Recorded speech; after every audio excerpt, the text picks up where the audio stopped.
I am calling to order the Panama City Commission meeting for October 28th. Opening prayers by Dr. Pitts, Senior Pastor of St. Andrew's Baptist Church, followed by the Pledge of Allegiance with Brian Granger, led by Brian Granger. Please rise.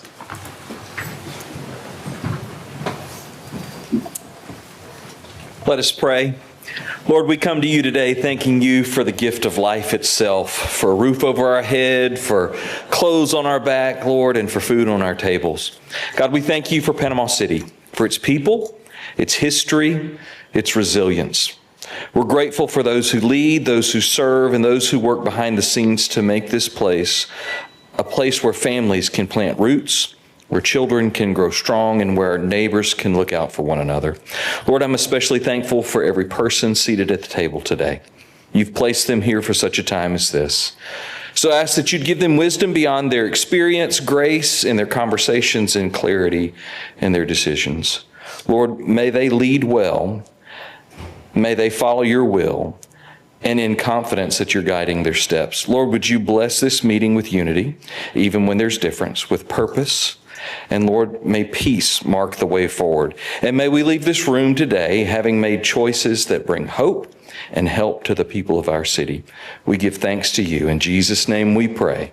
Amen. Amen. If you'll join me in the Pledge of Allegiance, please. I pledge allegiance to the flag of the United States of America and to the republic for which it stands, one nation, under God, indivisible, with liberty and justice for all.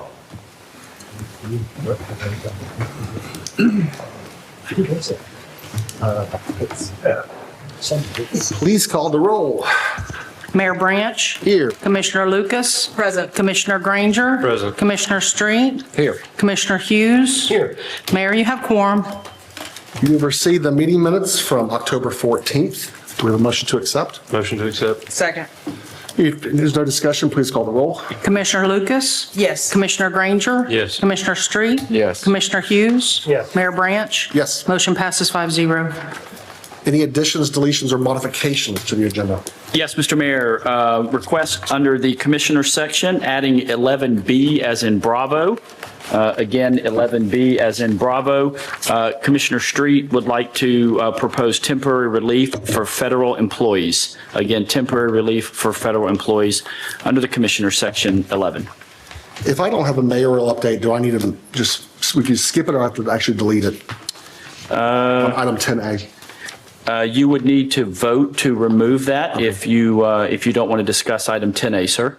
Yeah, unless there's, I was supposed to have an update on that and I don't. Okay. So I'll motion to add 11B for temporary relief for federal employees and remove item 10A. Second. Any discussion? Call the roll.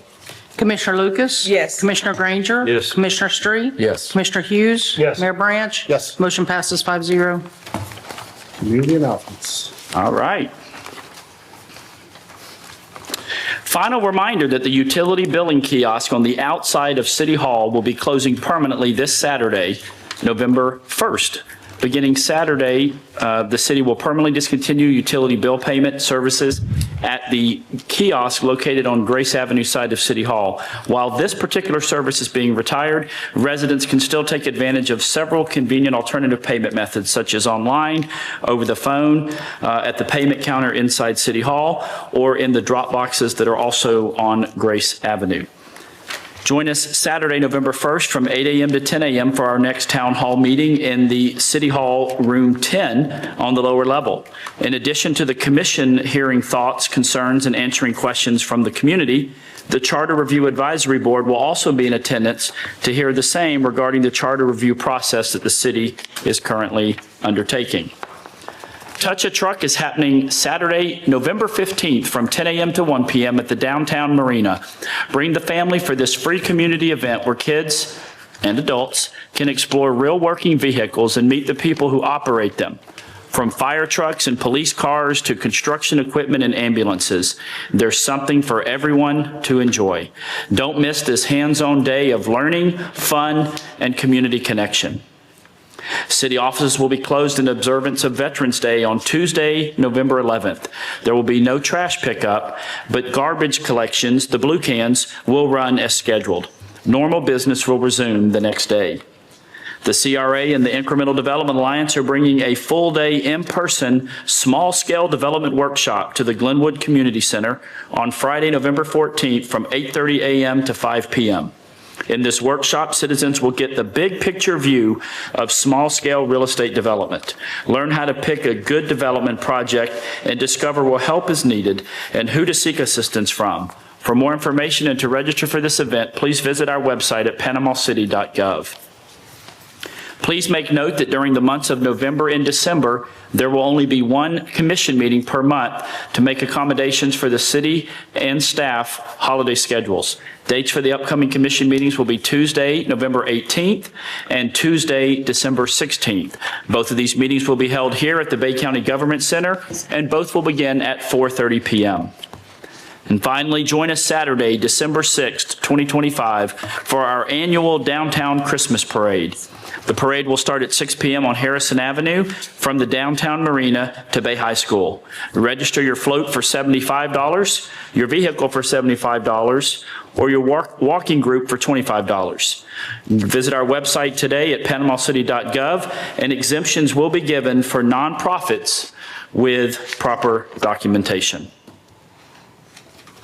That is all the announcements. Moving into public hearings. Item 6A is the second and final public hearing and readoption of Ordinance 3219, an ordinance amending the City of Panama City's comprehensive plans, future land use element to include the Neighborhood Area District, NPA, Neighborhood Planning Area District, future land use category. As background information, in 2020, the city initiated a visioning process for the Glenwood, Millville, and St. Andrews neighborhoods, which resulted in neighborhood plans for each community, respectively.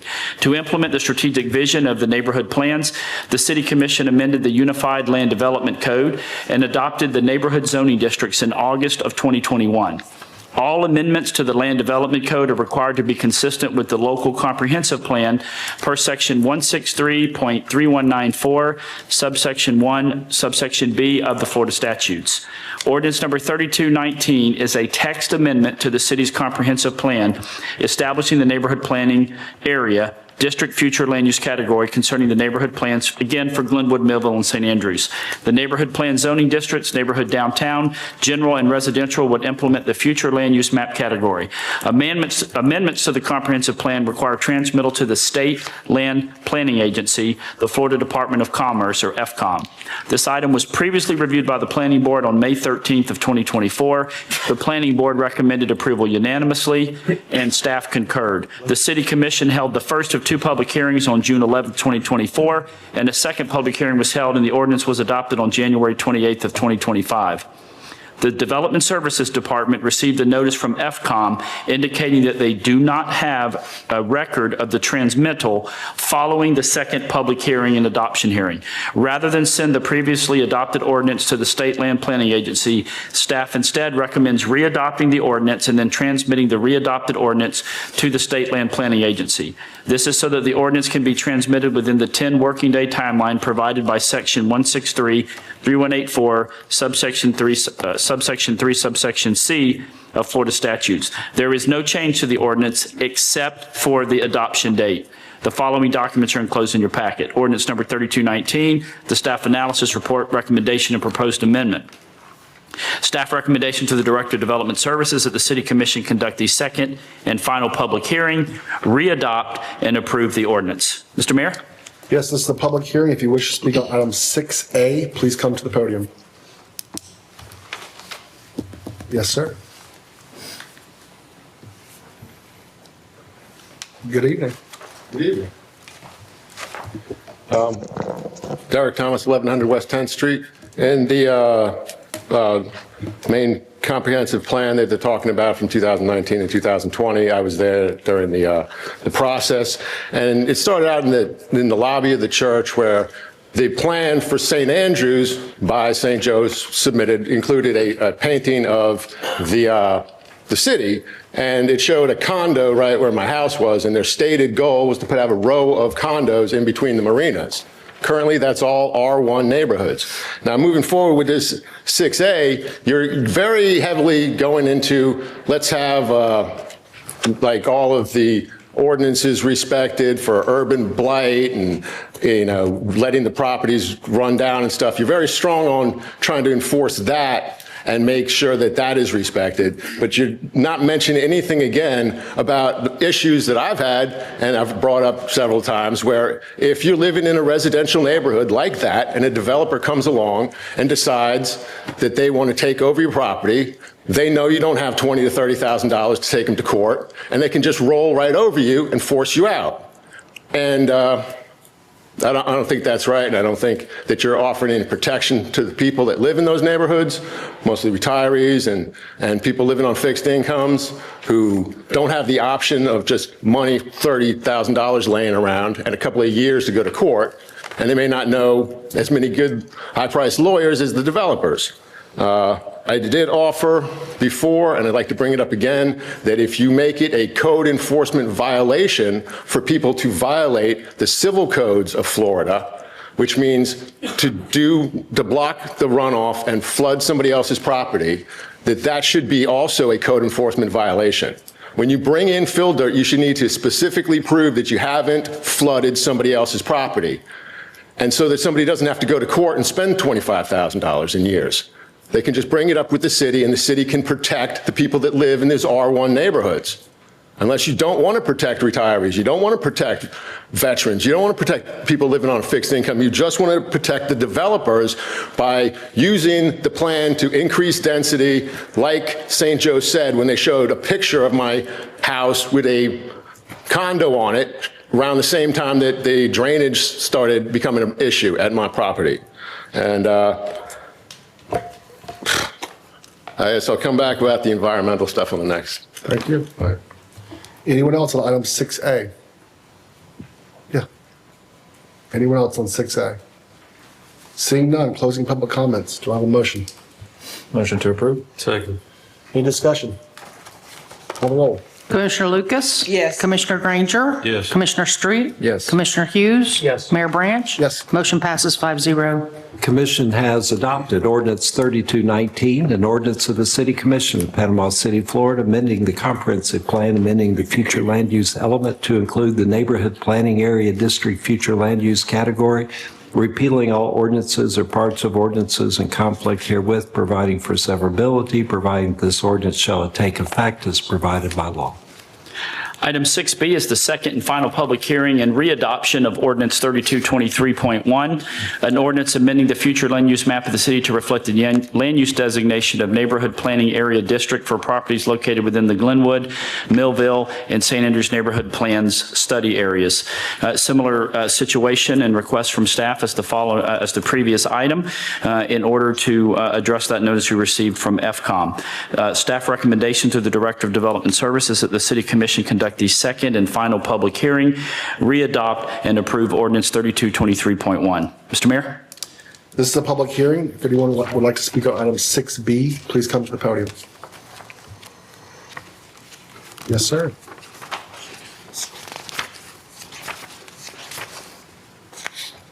Morning. Afternoon. Derek Thomas, 1100 West 10th Street. When it comes to changing the rules about doing a test well, to have it only be 2 to 4 weeks, I think is not nearly enough. Also, to make it have to be 1 year old means that the historic stuff, including the 100-year storm from Hurricane Michael and all the satellite pictures, can't be used to develop a plan for what is part of the floodplain that you should be able to address with that. Also, when you are going around and fixing up for the next hurricane and stuff, you should definitely be cleaning out your ditches. Thank you. Anyone else on item 6B? Seeing none, closing public comments. Do I have a motion? Motion to approve? Second. Any discussion? Please call the roll. Commissioner Lucas? Yes. Commissioner Granger? Yes. Commissioner Street? Yes. Commissioner Hughes? Yes. Mayor Branch? Yes. Motion passes 5-0. Commission has adopted ordinance 3223.1, An ordinance amending the comprehensive plan future land use map of the city to reflect a land use designation of neighborhood planning area district within the defined boundaries of the Glenwood, Millville, and St. Andrews neighborhood plan study areas, Panama City, Florida, providing for repealer, severability, and effective date. Item 6C is the second and final reading to consider and approve Ordinance 3274, adopting the proposed water and wastewater connection fees of $1,350 per equivalent residential connection for water and $1,610 per ERC for wastewater. As background information, the City of Panama City continues to face increasing capital investment requirements necessary to expand our water and wastewater system facilities to serve new growth. Impact or connection fees are collected from new development to recover the city's investment in existing and future capacity needs that are available to serve this growth. The city's utilities division has not updated their connection fees since 2003, and therefore an updated connection fee increase is proposed to manage the increase and the demand on the current monthly utility user rates. The current fees were adopted by the City Commission on September 23rd of 2003, pursuant to ordinance number 1914. During fiscal year 2025, the city hired Raftelis Financial Consultants to complete the water and wastewater connection fee study for the city's water and wastewater utility system. The report recommended the updated connection fees based on the cost of capital expenditures for both existing and new infrastructure to provide capacity to serve new development. The report proposes a water connection fee of $1,350 per ERC, which represents an increase of $885 to the existing $465 per ERC, and a wastewater connection fee of $1,610 per ERC, which represents an increase of $360 compared to the existing $1,250 per ERC. The proposed water and wastewater connection fees help offset the cost of growth to the system that otherwise would have to be funded by current monthly user fees and will become effective on Friday, January 30th of 2026. Staff recommends that the City Commission conduct the second and final public hearing of Ordinance 3274, adopting the new ERC rates for water and wastewater, again, beginning Friday, January 30th of 2026. And I know, Mr. Mayor, you did ask that we crunch a number on a prior one. Kind of just an example, if someone were to say add a bathroom to their house, that's about a $350 expense to the system. So staff recommendation through the Director of Public Works in the City Manager's Office, again, is that the Commission conduct the second and final public hearing and adopt the new ERC rates beginning Friday, January 30th of 2026. Mr. Mayor? Yes, this is a public hearing. If you wish to speak about item 6C, please come to the podium. I think there's a few people. We'll make a nice line. Yes, sir. Walter P. Henry, 614 Maple Avenue. These fees, what I don't get bothered me about them, that the folks that's outside the city, what are their prices to hook to the city sewer, to the city water? What are their prices?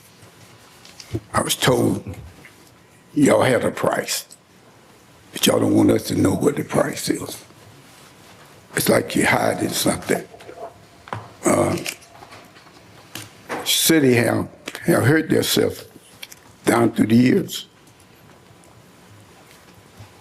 Y'all let the county talk y'all into hooking up folks outside the city without coming into the city. Anyone ever hooked to the city, outside the city, had to come to the city. Y'all losing money. County gaining money. Y'all looking for money.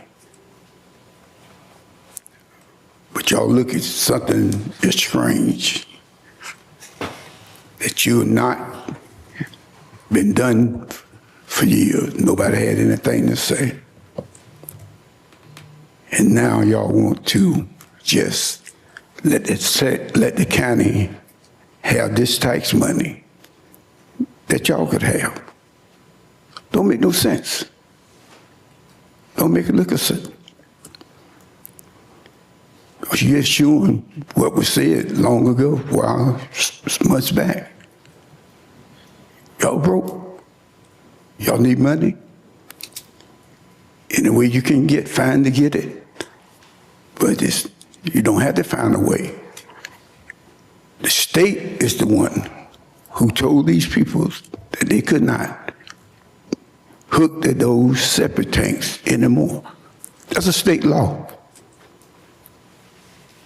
Y'all can get that money if y'all want to help everybody but the folk that is inside of Panama City. Thank you. Yes, sir. Good evening. My name is Brian Knox, 1208 Discovery Loop North, Panama City.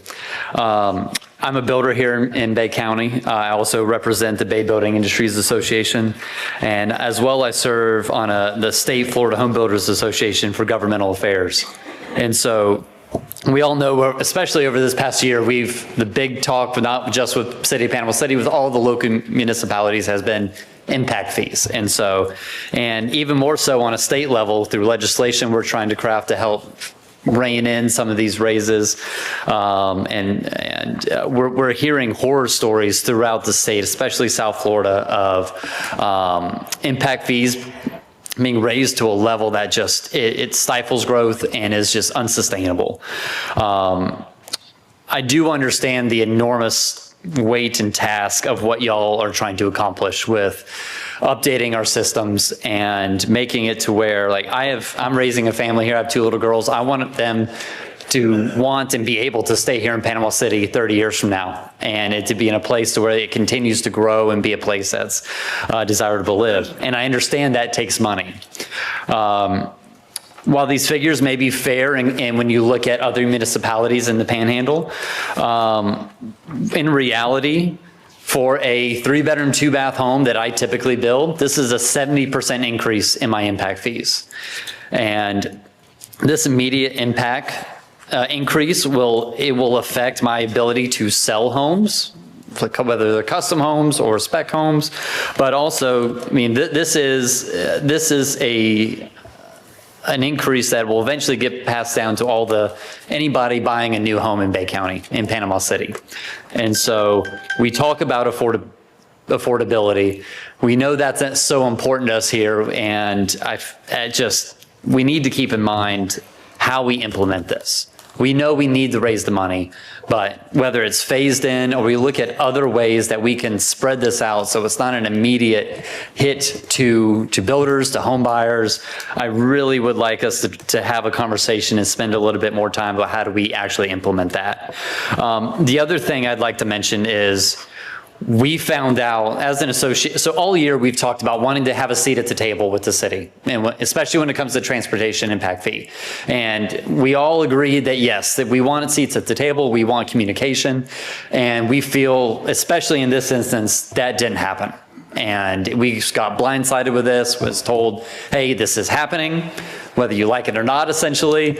And there was really no conversation offered around it. And so I'd love in the future to be able to have more conversation, to be able to share the needs of our association and our membership. But thank you all. Appreciate it. Thank you. Yes, sir. Good evening. I'm Kurt Hartog with the Bay Building Industries Association. Just want to, what Brian said, that really is part of what we feel at the organization. And what he said really mirrors our feelings for our members and in that association. But there's a couple other things I want to talk about. We did have a great conversation about the transportation impact fee. And there's some concessions were made.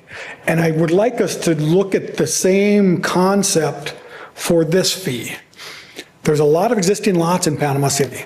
A lot of existing lots are going to be built with affordable homes that were platted back in the 50s, 60s. The infrastructure's there. Why are we going to charge these people in downtown, in Millville, in Glenwood, why are you going to charge them this extra fee to hook up to a system that's been there for 50, 60 years? So I would really want you to consider doing, looking at that and possibly doing some exemptions, especially when it comes to affordable homes. There needs to be some mechanism to eliminate that cost for those people. Also, that same thing would be is if there's an existing lot that I'm gonna tear down that house. I'm gonna build a new house. It's gonna be exact same size, exact same fixtures. Would I have to pay a new impact fee for that house? Is that something that's in writing that don't have to do it? Good, perfect. The last thing I want to talk about is a little bit of a semantics, I guess. It has to do with the way the ordinance here with the background. It says, to shift the financial burden of constructing new infrastructure to the new residents whose benefit the infrastructure was or will be built. I have a home in the Cove. I want to build a new house in Sweet Bay. I'm an existing resident. I'm not a new resident. I'm an existing resident. Am I going to have to pay a new impact fees for the new house I'm building there? Or is a person from out of town who's buying my house in the Cove, who's going to be a new resident, have to pay impact fees?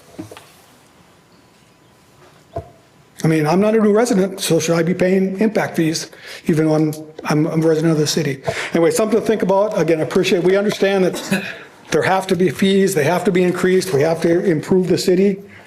But I think we need to look at it at an affordability standard. Some people can afford it. A lot of people can't. Thank you. Thank you. Yes, sir.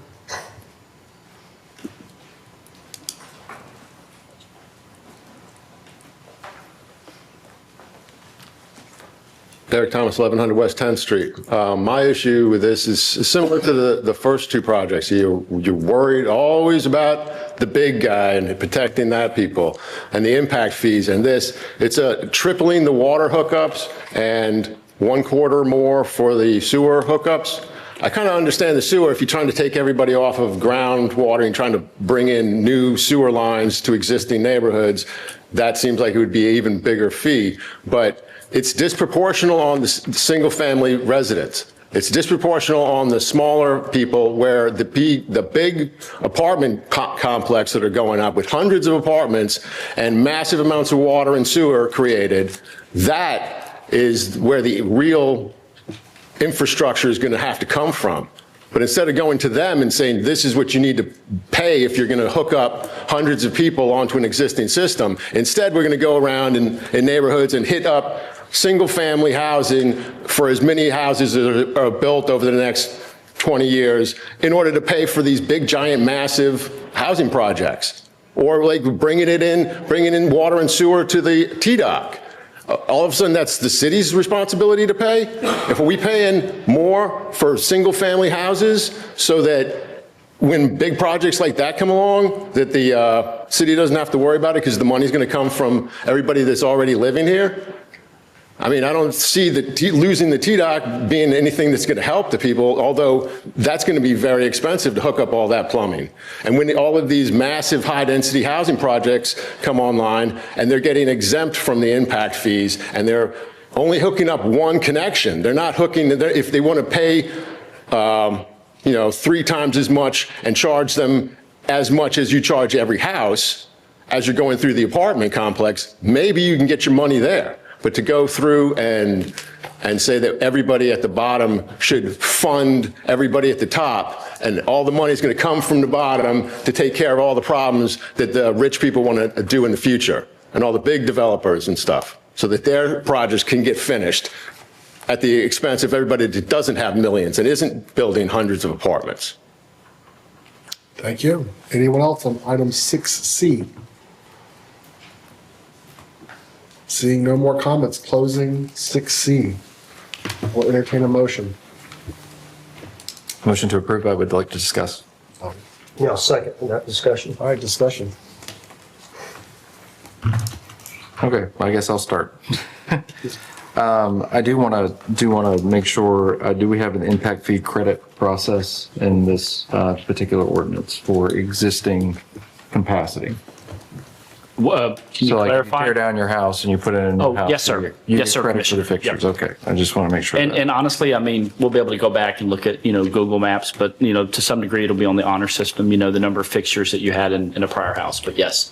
To Mr. Henry's question, are the fees the same for those inside the city limits versus outside of the city limits that connect to our system? Or is there? Correct. The surcharge is only for the actual water or sewer services they provide if they're outside the city. So there's no 25% surcharge on connection fee? That is my understanding. Mr. Murphy, please correct me if I'm wrong. That is correct. Is that because we can't do that, or is that because we just aren't doing that in this ordinance specifically?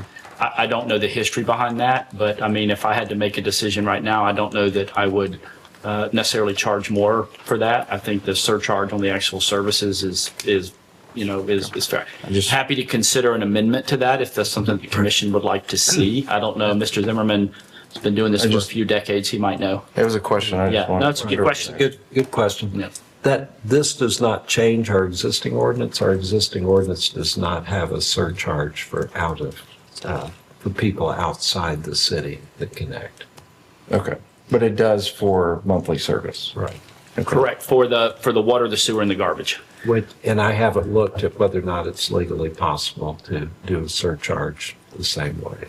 Yeah, if I may, the surcharge is by statute, you can charge 25%. I don't know if it includes impact fees. That's essentially my question. Right. I'm not sure about that either.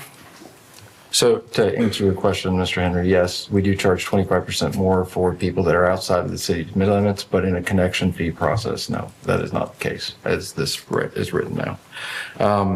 The other thing that I just wanted to, I became aware that the county actually uses their SHIP program dollars, which come from dock stamps, to offset the cost of connection or impact fees, utilizing, a program to encourage affordability.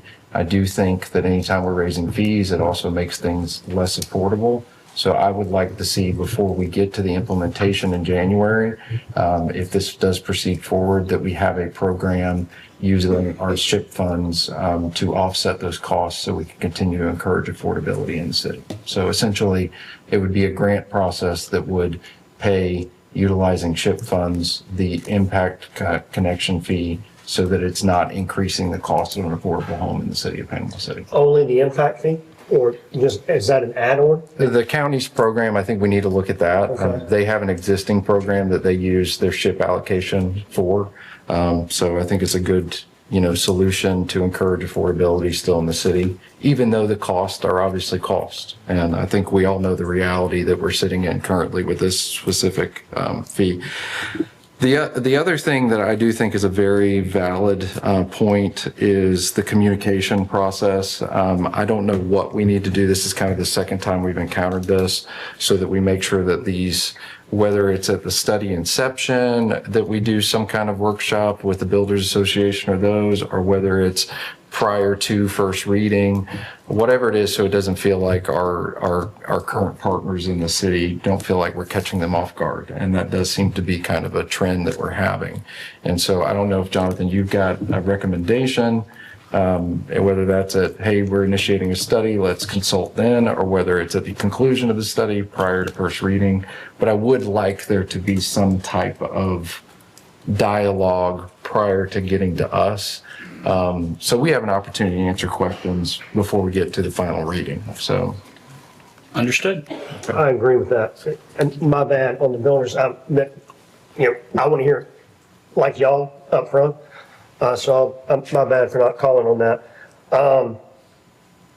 The answer on splitting the lots, he had a good idea on exemptions. If a lot's been in a plat since 1950 and never been built on, could that be an exemption? Because the way I understand it, it's only lots that have never had a tap on it, which is going to hit all of Panama City North. But down in Panama City proper, I guess we call it, there's a lot of lots down there that might not be, but they're in the plat. But if you split a lot into two, then you've created a lot that is not, that's not been in the plat. So if we were going to go with something that is not, that's a way to, charge them on that one. Could there be an exemption for something like that, a platted lot? I would think that y'all could put in an exemption, but the only thing I would say is whether you were going to build that house platted in 1950, in 1980, or 1990 or 2000 or 2010, you were going to pay an impact fee. So if you've never paid an impact fee on a platted lot before, I think my advice to the commission would be to be consistent. I don't know that you would kind of necessarily want to zero that out. Again, if they had built a house and then tore it down, they would get the credit for, any existing fixtures, if I'm understanding the question. But I do understand it on the, that falls upon the impact fee of 2,400 square feet and ignites a fee to be paid, but 2399 doesn't. So that's been there a long time. Somewhere in there, that lot, they paid taxes, they probably covered an impact fee. And we're talking about saving that person. Now, if it changes hands, I don't know, maybe it's there. That person's paid enough money in the taxes probably to cover the $1,300. It's just a thought. And, I'm not following okay, the square if it's footage platted, question. that person has owned that lot for a while, okay? It's been platted for forever. They've paid enough in property taxes to probably cover the $1,300 increase, okay? If it's brand new plat, they have not. We've been receiving money on somebody's plat, a co-plat. We've been receiving money on a lot for a long time. Now we're asking them to pay us more money because they want to build a house. But if I own a lot that I can split in two, and I had a house on it, I'm going to get a credit for one, and I should pay for the impact fee on the other because I didn't. It's a brand new lot. Just trying to find an exemption, and that was a good idea. Yeah, the tough part about the whole, it's been a vacant lot and we've been paying for it, but they haven't been paying for water and sewer because they haven't been paying for water and sewer. They haven't been using it. They haven't been using it, but they have been using police services of people that might be camping out on the property and those sort of things. So I don't know if that's a great argument. It's really interesting being up here, receiving an agenda, an item, the recommendation, and Alan as a person doesn't want it. I'm like, I'm about to pay this thing. I don't like it. I build stuff. And you say, well, they go, this is how we replace the infrastructure. And you're like, well, I want that too. and then you're like, well, find a way not to charge anyone. One of the problems that I see in general in life, even with landlords, when they're not slowly increasing things with consumer price index, you have these big jumps where they're like, oh, I got to double your rent now. They're like, I didn't know you're going to have to get caught back up. Mm-hmm. So I much prefer fees that just slowly track with consumer price index. We're not having to do these major adjustments because people have to then change their business model, and sometimes they can't. A landlord thinks they've been doing you a favor by keeping your rent suppressed and not slowly raising it, and then they surprise you by doubling your rent. And they're like, thank you, you're welcome for 10 years of cheap rent. It's not actually a favor. So I'm in favor of a sort of a tiered approach or phased approach into this. But if this is how we get infrastructure, unless there's another way to pay for it, I don't know how to do that. Yeah. So, and I'd love for us to have a competitive advantage over other cities. I'd rather it to be cheaper and faster to build here. I'd love that advantage too. So a couple of quick points. Number one, any property taxes go to the general fund. The impact fees would go to the utility fund. So, the impact fees, even for, say, a lot that's never been built, even though it's been platted on, I don't know. Yes, I agree. One or two houses, doesn't make a big deal. But if you start adding 10 houses, 20 houses, I don't know how many lots have been platted but never built on. But additional capacity would be needed at not only one of the two wastewater treatment plants, but also the lift stations, the utility lines in and around a potential neighborhood. So, I think that's the big thing that these pay for, even in Panama City proper, where we already have two built two built wastewater treatment plants and about 140 lift stations that we have to operate. So, those are just some thoughts from myself and the team on trying to answer your questions. So go ahead. I'd just like to say thank you for referencing the consumer price index. That's one of the things I looked at. There's been a 121% increase in the CPI since 2003 and zero in our impact. And when we talk about exemptions for platted, we're really talking about apples and oranges, I think, because it's usage to the system. It's bringing additional usage to the system. And we all know that our water infrastructure in the city of Panama City is woefully lacking. We learned that 7 years ago the hard way, and we're trying to dig our way out of that. So the idea coming from the mayor of a tiered approach, maybe easing into it, is it necessary? Yes. Is it something that we can say, oh, this is extra? No, we're trying to make our system work. I agree with the comment that we need to do a better job of communicating with citizens from management and city staff prior to hearing about it at this level. When I was on the other side of the oath, I called it the arrogance of government, right? We know what's best for you. And now I'm on this side of it going, oof, doesn't feel good on this side either. So I think that's important. And Commissioner Street, we're already doing that in our SHIP program, that we have those fees that are able to be a part of that affordable housing mix. So that's not to say I don't think there should be affordable housing exemption. Certainly, I would be in favor of looking at ways to mitigate this. So it needed, it hurts, and I think the way you've put it, Mayor, don't like it, don't want to pay it, but understand we need it because we need to improve our water system. I would say where we messed up as a city is that we waited 20 years. That was a huge mistake on the city's part. Yeah. We probably should be doing this every 5 years. I think that makes a lot more sense. And so we'll definitely do better going forward. We can do another study in the future that links it to the consumer price index, and then it just tracks from that point forward. I think that would be a much more prudent way of moving forward this. I think it's a great idea. I do have a way that maybe we could look at easing the burden without taking away the burden. And that is, we have two separate problems with impact fees, especially water and sewer. One is that we have folks that are in the county that live in a home. The home may have been built in the 60s, 70s, 80s, sometime, not this decade. And they get told, because of the state law that has been changed, they get told that they can no longer be on a septic tank.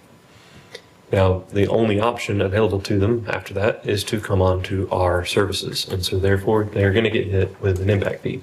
So we do not have a new build house. We have an old house that is going to have to pay an impact fee to come onto our water and wastewater system. And so trying to solve for that problem, because when you're in that situation, and you're told, hey, your septic tank is broken and it is not serviceable anymore, and so therefore the state will condemn it. You have to do something else, and we're the only other option. It's not that they're being forced on us by law, but they're being forced on us by we're the only option left. And so what I'd rather not do is have very upset people with us coming on board to our water and sewer system going, why in the world am I paying thousands of dollars now when I'm faced with a situation when I literally just called to get my septic tank cleaned out? And so I think to solve both of these issues, I would propose that what we do, because the other issue is that there's new build houses. I mean, that's, if the lot didn't have water and sewer on it before, it didn't have a house on it, basically is what it boils down to, right? So it's a new build house. So those are the two situations, the majority that we'll find ourselves in with issues with impact fees. And I think that to solve both of these issues, or at least to ease the burden, because there's no real true solutions here, is to say that if, with an impact fee, if it is a new build home, then we are going to charge $2,500 right now, and then the remainder of the fee can be paid over, say, 4 years, with a service fee each month for doing so. I was going to ask administrative costs for them. Yeah, the administrative costs for holding it, right? The other thing that I would suggest is if it's not a new build house, that the impact fee could then just be stretched out over the course of 5 years with a service fee attached to it. And if they want to pay it all in 1 month, great. If they want to make extra payments on it each month, great. That just reduces the service fee that they would that they would ultimately end up paying. Would you have to disclose that to a buyer? If you were selling a house, you would? Well, you'd have to, you could put it on the tax bill, and then there's a part of the contract where it's either paid off at closing or it's transferred over. So that would be disclosed up front. I bought a house in New Mexico, and I guess I didn't pay enough attention to the disclosures, but yeah, there was an impact fee that I was paying on the water on that brand new house that I bought in New Mexico. So that's kind of what got me thinking about it. Is I paid monthly on an impact fee before. You know, I did that. So why is that not available here? And I think that would be a decent solution, especially for our builders, to make this a place that has an advantage still to build. So when they're looking at, okay, well, if I build in Panama City, or if I even build in one of our cities nearby, or Defuniak, I don't know what's going on there, but the idea is that it's not so much of a burden on them. It's still a burden because it still has to be paid. And those that are just surprised they get to come on board to the city and didn't expect to, and had a septic tank for decades, they would then be able to ease that a little bit, and then the city's not hurting if we charge a service fee for doing that. Do we want to push here and figure out what we want in this ordinance and potentially change it right now today? Or do you want to enable staff to come back to us with options? Or do you want them to workshop it? What do you want to do right now? How about they just get with some of the builders? There's too much, I think, confusion or change that we've talked about from this ordinance, that I think we ought to bring that back after some tweaking to it. But I do have a question. What's the highest percentage material has gone up in the last year or two? Like sheetrock is up X. In the last year and a half, 2 years. Sir, you come to the microphone, please. All right. Nobody can hear you online, so. Well, what he said was, in reality, the prices have dropped. Is that what you said? Okay. So I redid my house. It took 5 years to get my insurance claim done, and it cost me 32% more to redo my house from the hurricane in 2023 and into 24, other than 2019. So when we know that the cost of building is up, what are you already passing? You're already giving some pass-throughs. Is $2,500, $3,800 makes a difference when you're building. If you're trying to build a house for $250,000, $300,000, that is a big number. Well, it's $1,200 more because there's an existing fee going to the. Right. Well, yeah, that's true. $1,200 more. $1,200 more. Yeah. And that's, on a percentage basis, that's. On the example, well, they got the example. They got the example, right. The example here is if you raise it, we're still in the middle. If you did the whole thing. Being in last place, I'd rather be in last place than second, and second's first loser. So we're in last place right now. But that means it's cheaper. Of the cities that's Lynn Haven, Panama City Beach, the county, we're par for Springfield. But we need the money, I get that. We're putting more people on the roads and on water and sewer. But I think not having a conversation with the people that are affected the most, that's where our biggest mess up is. I think we owe it to the people that are going to help, the people that we're going to ask to live and pay taxes. We need to have a conversation with them and get some ideas. Can I Yes, Josh. summarize what I've heard? We've talked about a payment structure. We've talked about SHIP funds. I did check. I don't see anything on our website about SHIP helping with connection and impact fees. So if there is a program, I'd like to know So what yes, that is. it's we have to approve the affordable housing. It's part of our plan, our affordable housing plan in the Okay. SHIP program. So maybe Yes, it just is there. needs to get to these guys because they don't know anything about it. And so we just can get people educated on what we have available, on how we can get the fee paid. It's in the LHAP. That's where Yes. it's the local Yeah, housing so assistance. maybe we don't have money allocated. Yeah, that's the plan. Thank you. That could be the case. So yes, it is there. And then we talked about infill lots. Was there anything else that I missed as far as 3 things that we would like to see addressed? Our phased-in approach, I think, was the other one, phasing of phased in the fees. So those were the 4. Is that right? I agree. Do we want to adopt and have it not implemented until these 4 things are addressed? Or do we want to punt, have these 4 things addressed, and then implement, because you do have to wait 90 days regardless of when you implement. So if we wait 30 days, it'll be 90 days after that. So, I would recommend that we table, okay. engage with the community partners, and also give staff the time to take a look at what kind of payment plans. I said 2,500, but that may not be the best number, right? But the idea being that if it's a brand new build house, that a portion of the impact fee gets paid now, and then the remainder of it can get, that's really what I've talked to staff about this a lot.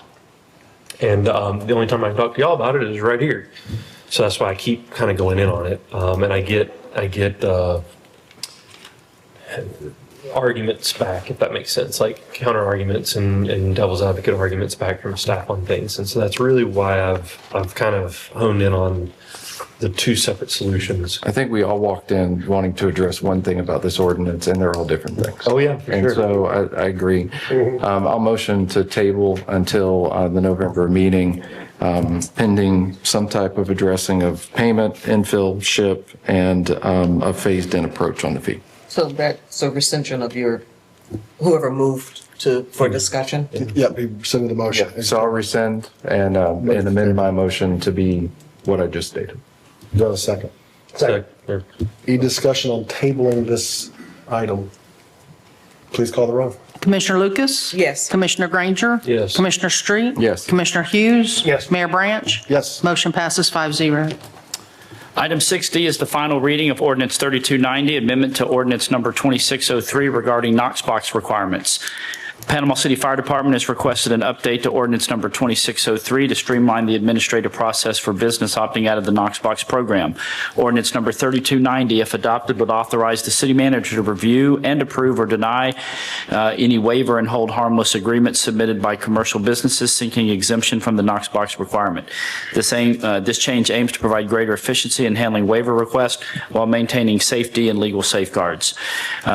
Staff recommendation through the fire chief is that the city commission conduct the final public hearing and approve the ordinance. Mr. Mayor? This is a public hearing. If you wish to speak about item 6D, please come to the podium. Anyone on 6D? Closing public hearing. Do I have a motion to accept? Motion to accept? Second. Any discussion? Please call the roll. Commissioner Lucas? Yes. Commissioner Granger? Yes. Commissioner Street? Yes. Commissioner Hughes? Yes. Mayor Branch? Yes. Motion passes 5-0. Commission has adopted ordinance 3290, an ordinance of the City of Panama City, Florida, amending ordinance 2603, amending Chapter 6, Building and Fire Safety Standards, Article 3, Fire Safety 6-64, to allow the city manager to approve a waiver and hold harmless agreement executed by businesses that are chosen to install Knox boxes but choose not to, providing for codification and providing an immediately effective date. Item 6E is the first of two public hearings on Ordinance 3285, an ordinance amending Chapter 102 Administrative Processes, Article 2 Development Review Procedures, Section 102-37, Final Site Inspection and Acceptance, Chapter 110 Supplemental Standards, Section 1110-1, Determination of Density, Chapter 111 Subdivision of Land, and Chapter 116 Definitions of the Unified Land Development Code. As background information, Florida Senate Bill, or SB 784, was passed in both chambers of the Florida Legislature in April of 2025, and the governor then approved Senate Bill 784 on June 20th of 2025.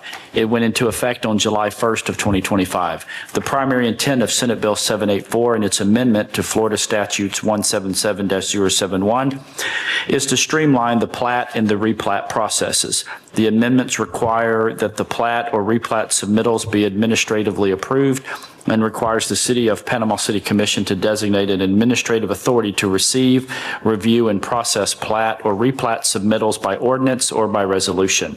The changes also require that denials, which can cause delays, are justified in writing and applicants are notified of deficiencies promptly. Ordinance number 3285 as proposed will amend Chapter 102 Administrative Processes, Chapter Chapter 110 Supplemental Standards, Chapter 111 Subdivision of Land, and Chapter 116 Definitions of the Unified Land Development Code to align local regulations with state law. It also provides for uniform standards and transparency regarding the processing and review of activities exempt from platting requirements, including limited partitions, lot splits, lot line adjustments, lot combinations, and recombinations. This item was previously reviewed by the Planning Board on October 13th of 2025. The Planning Board recommended approval unanimously. Staff concurs. Staff findings in the staff report is enclosed with this agenda item, along with the following documents: the staff analysis report and recommendation, ordinance 3285, and chapter 2025-164. Staff recommendation to the Director of Development Services that the City Commission conduct the first public hearing of this ordinance. This is a public hearing. If you wish to speak about item 6E, please come to the podium. Anyone on 6E? Seeing none, closing public comments. Mr. Zimmerman. Right, before we get to there, I would like to table this issue moving forward. We've got two members of our legislative delegation that have sponsored bills to revoke Senate Bill 180 or exempt our area.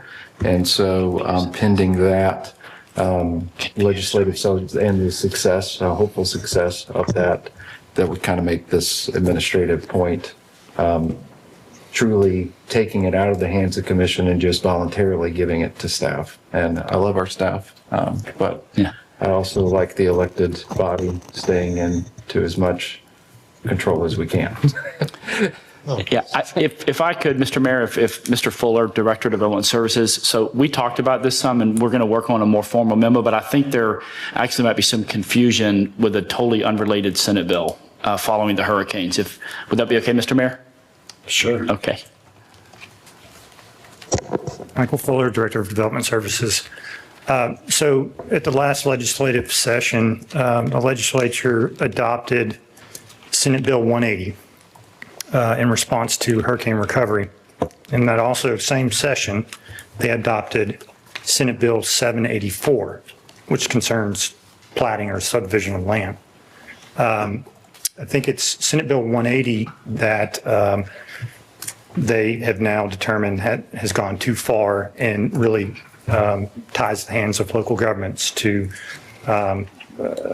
adopt land development code requirements and comprehensive plan requirements, things like that. Our local legislature or legislator, Representative Abbott, has actually filed a bill, House Bill 217, that undoes part of the Senate Bill 180. But separate from all that is Senate Bill 784, which concerns the platting of land. And that's what this ordinance pertains to, is Senate Bill 784. Is there any language in this that references Senate Bill 180 or any of the provisions provided in Bill 180? So I would like to be educated on it. Obviously, we can proceed forward with first reading, but prior to voting, I'd like to make sure that I understand exactly what we're adopting and whether or not it's required. Is there anything in this ordinance that is not required by Florida statute to adopt? There are some administrative changes, like we are moving some provisions that are currently in the supplemental standards to the subdivision chapter of our code, and some other cleanup things. We're making a few tweaks to clean it up, but other than that, no, the rest of it pertains strictly to Senate Bill 784. Okay, so just in the next 2 weeks, if we could get Significant changes in lot size, lot frontage, any of that? No. Okay, and in subdivisions, what creates a subdivision or what's exempt, are there any significant changes there? No, the exemptions are still there. Essentially, what this is changing is essentially plats will be approved at the administrative level. We'll never see them. Right. And so, In some cases, that could be a good thing. In some cases, not. It just depends on whether we agree with staff opinion. But at any rate, I would like to understand at a more deeper level. Obviously, we've got a lot of things that are coming down statewide, that we're kind of in this spot where we're being forcefully adopting things. I just want to make sure that we're not hamstringing ourselves for no reason. We won't ever vote on the plat? No. Okay. So yeah, Commissioner Street did raise a concern with me, and so I kind of, dumped it on Mr. Fuller to do some research in this preliminary. So I would be supportive of proceeding with the first reading, and then we will, meet with each of you one-on-one, and then really address the concerns raised by Commissioner Street in a memo. And obviously, I know he wanted the opportunity to share that concern publicly in this forum as well. Sounds good. So, Awesome. Thank you. yeah, thank you, sir. Mr. Zimmerman.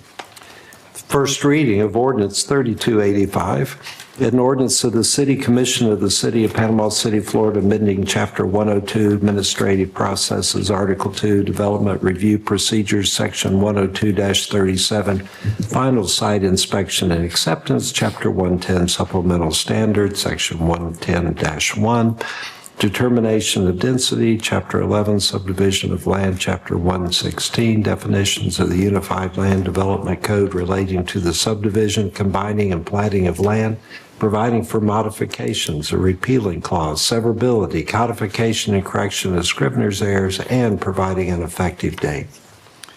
Item 6F is the first of two public hearings on ordinance 3288, an ordinance amending Chapter 106 Environmental Protection, Section 106-12 Developer Stormwater and Erosion Control Plan, and Chapter 109 Infrastructure and Public Improvements, Section 109-43 Infrastructure and Public Improvements of the ULDC. As background information, ordinance number 3288 as proposed will amend Chapter 106 Environmental Protection, Section 106-12 Developer Stormwater and Erosion Control Plan, and Chapter 109, Infrastructure and Public Improvements, Section 109-43, Infrastructure and Public Improvements of the ULDC. This item was previously reviewed by the Planning Board on October 13th of 2025. The Planning Board recommended approval unanimously.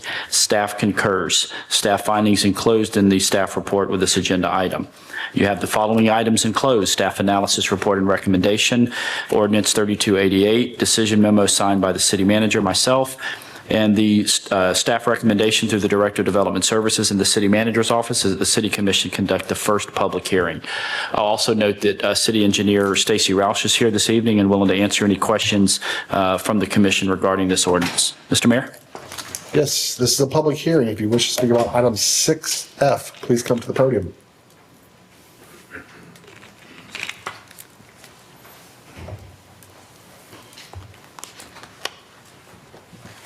Yes, sir. Derek Thomas, 1100 West 10th Street. If you're going to go through the trouble of redoing all of this, from what I've read of it, it seems to be mostly along the coastline, and it doesn't take into account the problems in the inner city and the already plotted out neighborhoods that used to have drainage systems but now have none, and the effect that that's going to have, all the standing water, the raised water table, especially with all the trees gone. That's another problem in addition to that, not encompassing the actual inner part of the city. And how do you move all of the water, especially over on 19th Street? You took away what used to be wetland and paved it and made a retention pond. How do you address all of that infrastructure and the changes that has made on the environment? And if you're going to make new rules, you should take into account the neighborhoods where people actually live in the future. Thank you. Thank you. Anyone else on item 6F? Seeing none, closing public comments. Mr. Zimmerman. First reading of ordinance 3288, an ordinance of the City Commission of Panama City, Florida, amending sections 106-12 and 109-43 of the Unified Land Development Code concerning developers, stormwater, and erosion control plan and design standards, repealing all ordinances in conflict herewith, providing for severability, providing for codification and effective date. Item 6. Hold on, Jonathan. If I could ask a question to Stacy before we Come on down. So Stacy, so you can be prepared as you're coming down. We've asked for, we're kind of planning a workshop on alternatives to stormwater, some alternative ideas, possibly alternative fees rather than stormwater ponds. Could you give us a quick update on where we're at with that and how much longer do you think you need? So this is kind of separate from that. I do want to address that this is for the entire city. This is not for just coastal areas. This is all of Panama City. Our code requires that all development has to account for their water. They cannot push water off of their property that was not going off of their property before. So in that, we have talked about green infrastructure, other avenues other than ponds. Right now, the accepted norm to attenuate our water, which is making sure that we're not pushing more water off of the property than previously, any faster than was previously coming off the property, is a stormwater pond. There's some more creative, less eyesore methods than we used to see, and those are kind of what we're going to discuss in our next workshop. Those would be, bioswales, rain gardens, tree planters. Whenever we have our workshop, I'm going to kind of gauge how everyone feels about that. We're going to discuss some of the pros and cons, some of the reasons why they may not be able to be used in a certain avenue and why we still may need ponds in some situations. But after we have that workshop, we discuss there will be a larger change to the codes that'll be needed beyond these. So these are kind of some cleanup items. Right now, I think the last time our codes were updated were 2019, and honestly, they were kind of a very basic guideline for what we look for. Right now, we say you need a pond, you have to model your 25-year critical storm, and that's it. So if that 25-year critical storm is at the very tip top of your pond, that's acceptable to us. So if we were to have a major flooding event or multiple rain events back to back, the resiliency of our city is at risk. Some of these ponds are right next to parking lots, right next to roads we're going to have flooding. So that's the type of stuff that's addressed in this. Are some small things that Panama City Beach, Bay County have that we don't, and we need to protect our infrastructure and to protect our neighborhoods and our citizens. So Stacy, and like Panama City Beach, for instance, let's say something that's along the coast, like how do they handle their stormwater from that? Is there an because I don't see stormwater ponds, I guess is what I'm trying to say. So they do have stormwater ponds. I think they may have them more hidden than ours. Maybe their lots are set up differently. They may have some coastal exemptions, which we also do in some areas of the city. They don't have to do stormwater quite the same way as some other areas. Downtown is kind of like that. You see lot line development, which we are coming up with some really creative solutions. We had a great conversation today about some really great solutions to handle that without ponds. It really is a case-by-case basis depending on what soils are on your property. If your soils don't allow water to infiltrate in, it's a challenge for different methods of green infrastructure. Yeah, and why I bring this up is I've done now 3 projects in the last 3 years in which our hydraulic analysis shows that the water table across the city is drastically different. My concern with this ordinance is adopting a more restrictive interpretation of that water table piece. It may end up where we get a lot on 23rd Street, maybe 50% on a stormwater pond, which I had a project that showed 35%. And so I don't know what the answer is to that, but we do have to take into account developability and some type of master stormwater plan or something like that that can accommodate, because the smaller a lot gets, the more likely it's not going to develop. And it'll only be people that have 7, 8, 9 acre sites that can actually do what the new water table actually is. Yes, and I understand your concern there, but the 23rd Street portion was your problem. That's FDOT. Their restrictions are by and large 3-4 times ours. They require multi-day models, whereas we require the 25-year storms up to 24 hours. They require, I think, 100-year 3-day storms, which is, we just modeled one for the city that discharges to an FDOT road, and it's very large, but that, we have no control over that if it discharges an FDOT road. Our city requirements are a lot less. Yeah, I think the key is that it doesn't discharge into FDOT infrastructure, so. What if FDOT infrastructure eventually discharges into city infrastructure?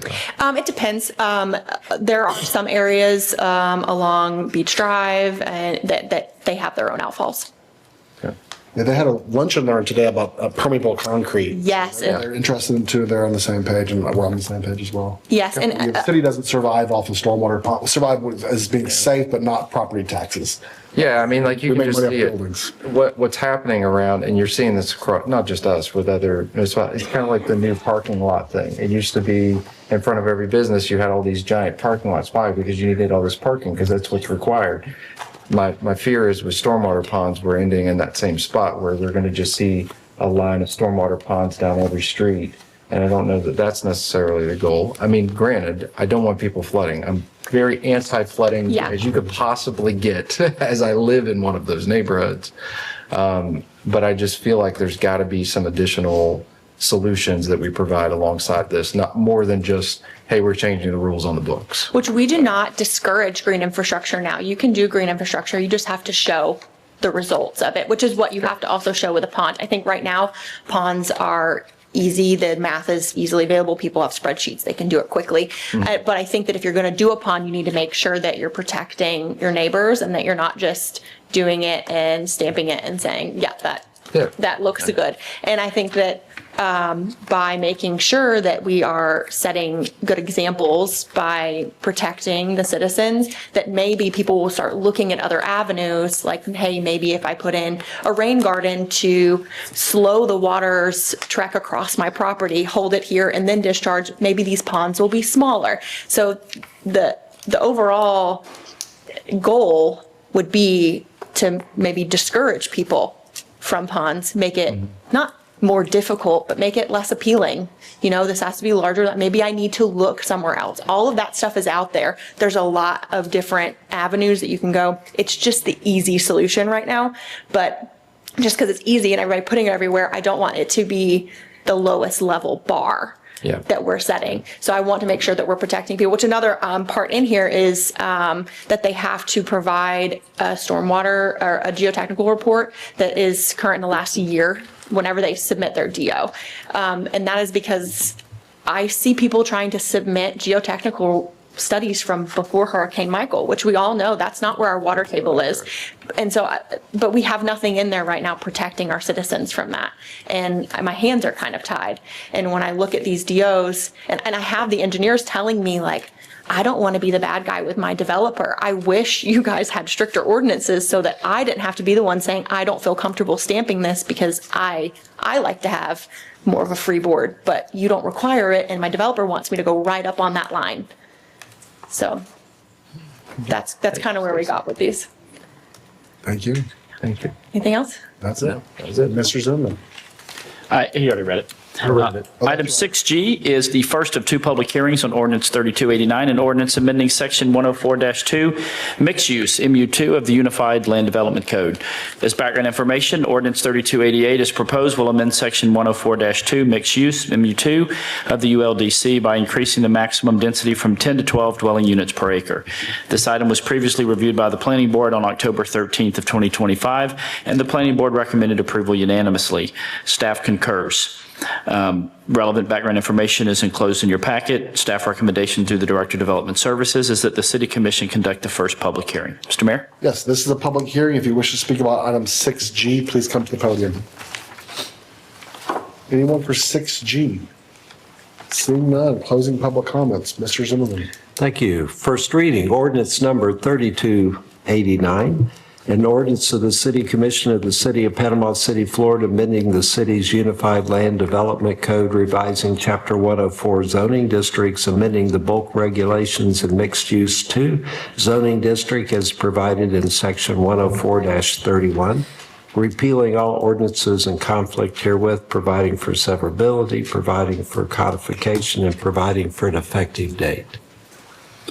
Moving into quasi-judicial hearings. During quasi-judicial proceedings, the commission will hear evidence and render a decision regarding the matter presented based on the evidence received. The parties before the commission and the public are entitled to present evidence, such as documents, witnesses, etc., and cross-examine any witnesses. All parties and witnesses will be under oath, and the entire proceedings recorded. The commission is not bound by the strict rules of evidence and may consider any evidence which it deems relevant and trustworthy. Any member of the commission may ask questions of the parties or of the witnesses. Since quasi-judicial proceedings are legal in nature, everyone is expected to adhere to proper courtroom decorum and etiquette. Any comments or objections should be directed to the mayor. The burden of proof in a quasi-judicial proceeding rests with the applicant. Therefore, the applicant has the opportunity to address the commission last after all public participation and before the commission deliberates. Zimmerman?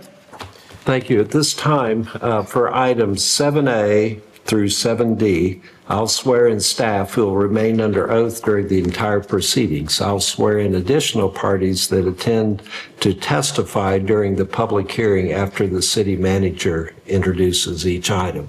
But I'll go ahead and swear in the staff, and if you think that you want to testify or talk about items 7A through 7D, if you could stand up and be sworn. If later you weren't sworn, but you want to talk, that's fine. You just come on up and we can swear you at that time. If you'd stand up, okay? Do you swear and affirm that the testimony you're about to give is the truth, the whole truth, and nothing but the truth? Yes, I do. Thank you. Also, if the city commission at the time that you do vote, if you would disclose any ex parte communications. And ex parte communications are those communications you receive outside of this public hearing or a city commission meeting that you intend to rely on in making your decision. You only need to disclose the fact that you had it, not really, but not the substance matter of that particular communication. Thank you. Item 7A is the second and final of 2 public hearings on ordinance 3286.1, an ordinance amending the future land use map of the city to reflect the land use designation of mixed use for a property located at 1026 Mulberry Avenue with parcel ID 18575-000-000. This applicant has requested a future land use change to mixed use and a rezoning to MU3. This item was previously reviewed by the Planning Board on September 8th of 2025, and the Planning Board recommended approval unanimously. Staff concurs. Relevant background information is enclosed in your packet. Staff recommendation to the Director of Development Services is that the City Commission conduct the second and final public hearing and approve the ordinance. Mr. Mayor? This is a public hearing. If you wish to speak about item 7A, please come to the podium. Anyone on item 7A? Seeing none. Closing public comments. Do I have a motion to accept? So moved. I'll second. Any discussion? Please call the roll. Commissioner Lucas? Yes. Commissioner Granger? Yes. Commissioner Street? Yes. Commissioner Hughes? Yes. Mayor Branch? Yes. Motion passes 5-0. The commission has adopted ordinance 3286.1, an ordinance amending the comprehensive plan future land use map of the city to reflect the land use designation of mixed use for a parcel of land located at 1026 Mulberry Avenue, Panama City, Florida, providing for repealer, severability, and effective date. Item 7B is the second and final of 2 public hearings on ordinance 3286.2, an ordinance amending the zoning map of the city to reflect the zoning designation of MU3 for property located at 1026 Mulberry Avenue, again, parcel ID 18575-000-000. This is the same address as the prior item. Staff recommends that through the Director of Development Services, the commission conduct the second and final public hearing and approve the ordinance. Mr. Mayor? This is a public hearing. If you wish to speak about item 7B, please come to the podium. Item 7B. Seeing none, closing public comments. Do I have a motion to approve? So moved. Second. Any discussion? Please call the roll. Commissioner Lucas? Yes. Commissioner Granger? Yes. Commissioner Street? Yes. Commissioner Hughes? Yes. Mayor Branch? Yes. Motion passes 5-0. Commission has adopted ordinance 3286.2, an ordinance zoning a parcel of property located at 1026 Mulberry Avenue, Panama City, Florida, having approximately .16 acres, mixed use 3, providing for severability and effective date. Item 7C is the second and final of two public hearings on ordinance 3287.1, an ordinance amending the future land use map of the city to reflect a land use designation of mixed use for a property located at 1018 Oak Avenue with parcel ID 18560-000-000. As background information, the applicant has requested a future land use change to mixed use and a rezoning to mixed use 3 or MU3. This item was previously reviewed by the Planning Board on September 8th of 2025. The Planning Board recommended denial unanimously. Staff concurs. Relevant documents are enclosed in your packet.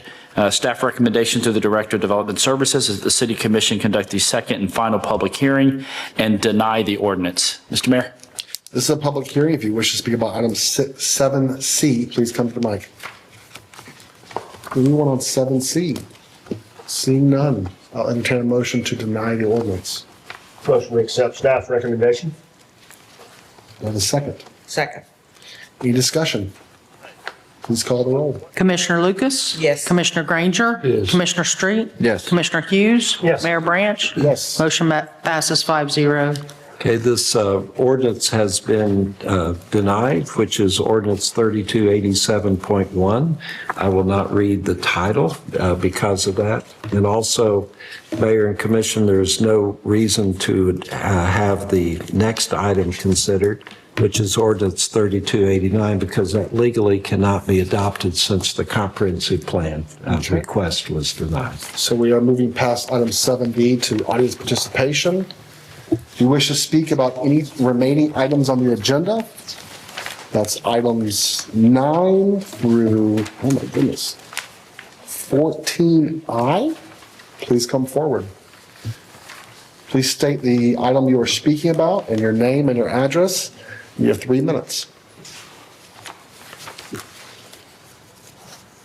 Derek Thomas, 1100 West 10th Street. Sad there's not more people coming down here about the marina.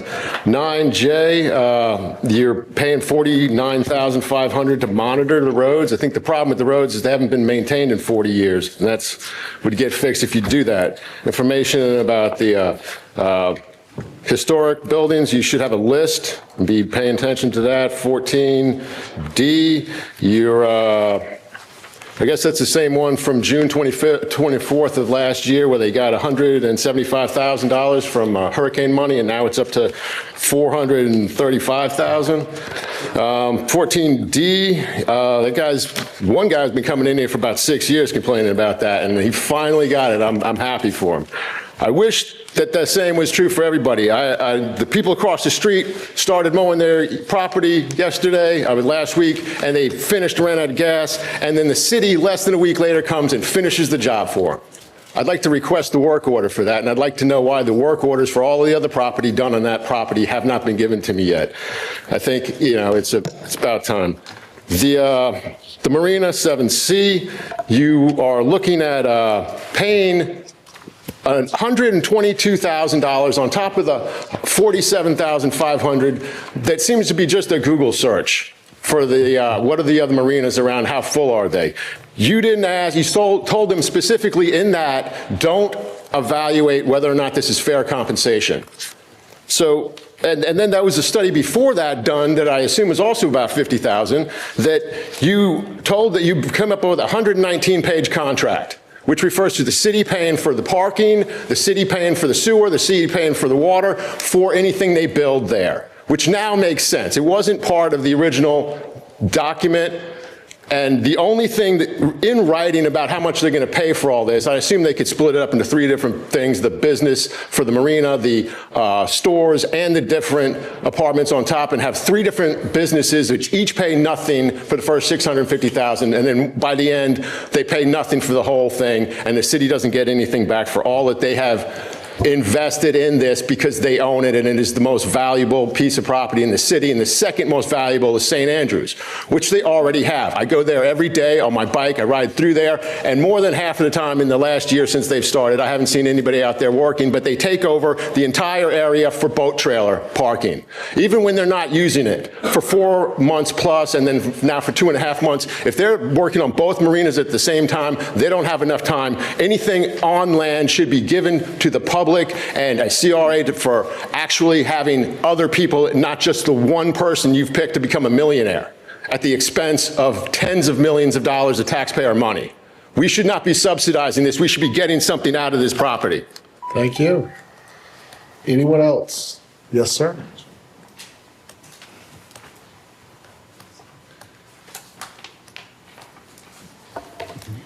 Walt P. Henry, 614 Maple. I bring something to the members. Impact fees, when I worked for the city, they had impact fees. Everybody cried about them because they were so high. If y'all just saying y'all just starting the impact fee, so that's not so. They had it when I worked for them. Folks were high about it. It was so high. Because they had to pay for every toilet. They built a house. They had 4 toilets in it. They had to pay for every one of them. Bathroom, 4th bathroom, or 5, whatever. Restaurants had to pay for every seat that was in that restaurant. Impact fees. And I have a problem where, y'all can show what we're going to have to pay on impact fees, but you cannot show the person on the outside. Show us the fee that y'all want to charge them for impact fees as well.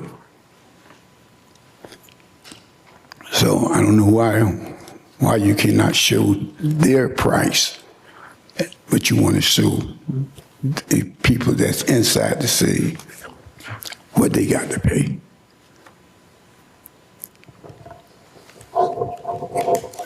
The city, the state, Bay County do not give y'all anything. Y'all run sewer over them to Tenderfield. That's Bay County. We pay for it. They ain't taking that sewer from Millville's plant. Y'all servicing it, then they servicing it as to get across that water.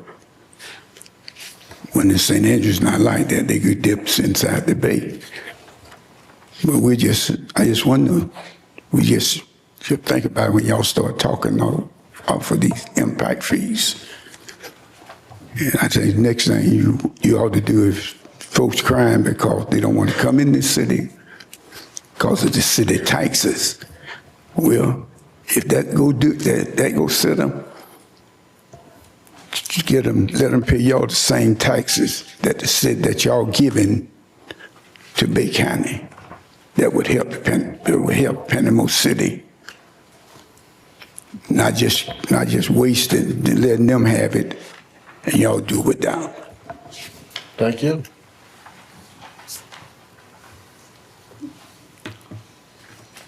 Yes, ma'am. Good evening. Good evening. How's everybody? Doing well. It's time for a bathroom break, by the way. Brenda Lewis Williams, 2748 Oak Hammock Drive. I have 2 things that are of concern to me. 9G, the change orders, and not specifically that particular company, but what I see is change orders coming up every time somebody has a contract. And that's suspect to me. Having done contracting years ago, when we submitted a bid, we included all the nuances, anything that we thought might go wrong, not just myself, but others as well. And it just seems to me that whoever is submitting these bids, they do a low bid to get the bid, and then they come back with change orders that were probably there in the first place. Understanding that I understand that there are things that are there that may necessitate change orders, but it appears that this has become a trend habit. I'm just bringing that to your attention. It's suspect to me, quite honestly. And the other one is 14B. First Baptist Church parking lot. I do recognize that the city is paying a portion of that from the block grant, but it seems to me that that $300 and some odd thousand could be better utilized in another area within the city. That's one of the most affluent churches in this area. They could probably pay for that themselves on a Sunday morning, like they did during Hurricane Michael when they took up a donation for Family of God Baptist Church and Macedonia Baptist Church. That's probably pulled just from the congregation alone. I take exception with that. I pray you don't pass it. Thank you. Thank you. Anyone else? Yes, ma'am. How are you? I'm doing great. Pam Wiggins, 801 Pinecrest Avenue. I'm the president of the Crew of St. Andrews, so we're on the agenda today. Yay, finally. For the Mardi Gras, I just want to say thank you for your consideration today and just remind you that we are a nonprofit organization and we give to this community. We have gone to many community outreach events this year, supporting all of our other community organizations. So please keep that in mind when you consider us today. Thank you. Thank you. Thank you. Anyone else? Any further comments on the remaining agenda items? Seeing none, closing public comments, moving to consent agenda. Do I have a motion to approve the consent agenda? I would like to pull off 9 Delta, please, Mr. Mayor. Okay, moving 9 Delta down to... I can just do it at the end of consent under section 9, just after y'all vote on the other items. I'll motion to approve everything but 9 Delta. Second. Any discussion? Please call the roll. Commissioner Lucas? Yes. Commissioner Granger? Yes. Commissioner Street? Yes. Commissioner Hughes? Yes. Mayor Branch? Yes. Motion passes 5-0. Item 9D is consideration to approve the special event permit for the 2025 Boat Parade of Lights on December 13th from 5 to 7:30 p.m. at the downtown Panama City Marina, sponsored by Destination Panama City in partnership with the City of Panama City, requiring a road closure on Harrison Avenue just before Harrison's Restaurant and the parking lot leading to the Panama City Marina. Relevant background information is enclosed in your packet. Staff recommends approval of this with one caveat. I did speak with Ms. Vigil earlier this week. There is a potential for a drone show to be added to this event. And if that is the case, they're going to need some additional area on the marina reserved for that. And I would request that the commission grant me the authority to approve that for this one-time special event, so we don't have to bring it back to the commission. Motion we approve staff's request. Second. Any discussion? Please call the roll. Commissioner Lucas? Yes. Commissioner Granger? Yes. Commissioner Street? Yes. Commissioner Hughes? Yes. Mayor Branch? Yes. Motion passes 5-0. And that motion was to approve 9D with that additional extra request. Correct. So we are skipping 10, moving to 11A, Commissioner Granger. Is that my next note, sir? Nope. Thank you, Mayor. So, with the help of the HR department, thank you very much for that help while I was out of town. The help, we kind of virtually worked on it. I have presented to y'all the city attorney performance evaluation and the city clerk performance evaluation. It is modeled very heavily off of the city manager evaluation. And so I left room in each for y'all to put any recommendations or any changes, anything that you'd like to see on it. So that way it's not a complete product. It wasn't intended to be a complete product. It was intended to be an 80% complete product. That's what I have. If y'all want to move forward with the way that it is currently, then we can just change the math on the forms and move forward. But if you have any recommendations, concerns, now's the time, I guess, we get to talk about it. I'm good with the way that they've formulated them. I think it's good. What I would like to see, like, after this is maybe we fill out our evaluations prior to the next meeting. And then it can either be, if there's no action to be taken, put on the consent. If there is, then it would just be added as an item. Any one of us could add an item for action if needed. I thought it was great. Good additions. Good. Yeah. I mean, we could, infinite amount of little changes. And so I think this is a great first step at it, much improvements. And so happy to move forward with it. Is there a time that we're going to give, that this is going to happen every year? That we're kind of behind the eight ball we're already we're going into our new year and doing evaluations afterwards. Are we going to try to set something there? I think ideally. Right now, I know it's just about this. I get that. But, and who are we sending these to when we're done?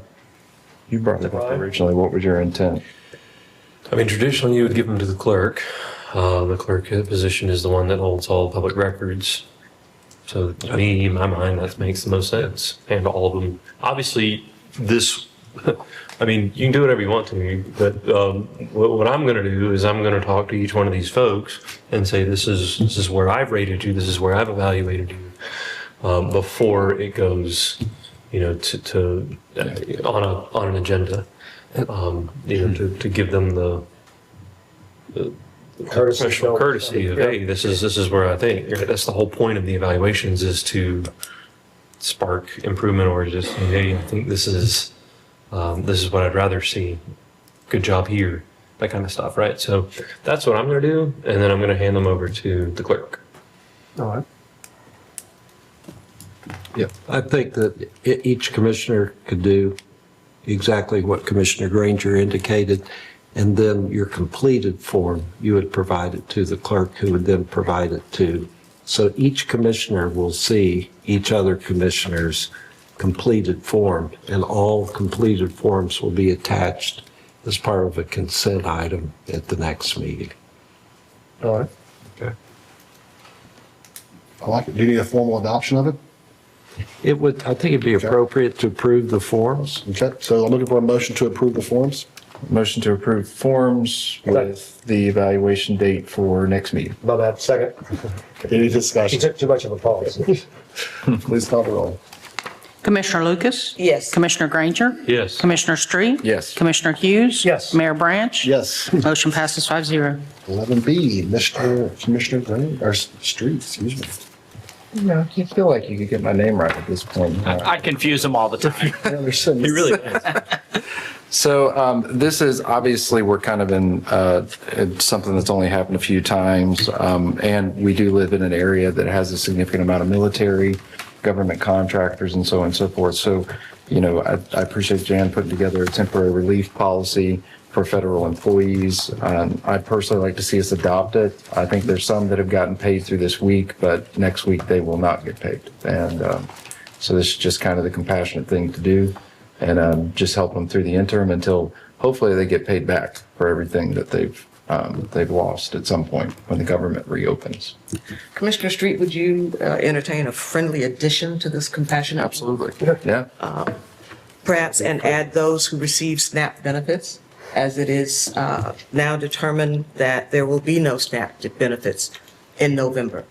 And we are expecting a lot of need as a result. Go ahead, Lynn. And then under requirements, a SNAP benefits letter Yeah. as I think documentation. that's a good way of doing it.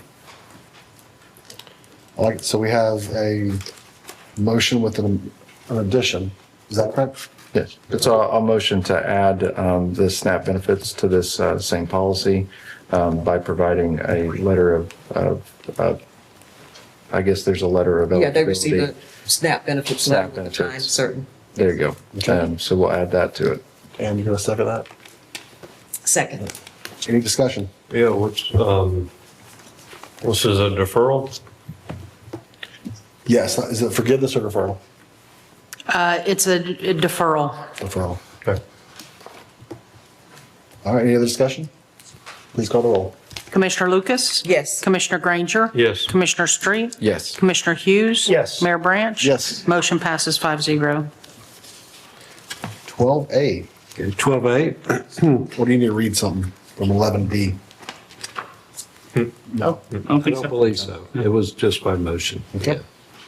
Under 12A is budget impact statement for capital improvements. This first came up on August 12th to the City Commission. Commissioner Hughes asked that the City Commission consider filling out some type of budget impact form.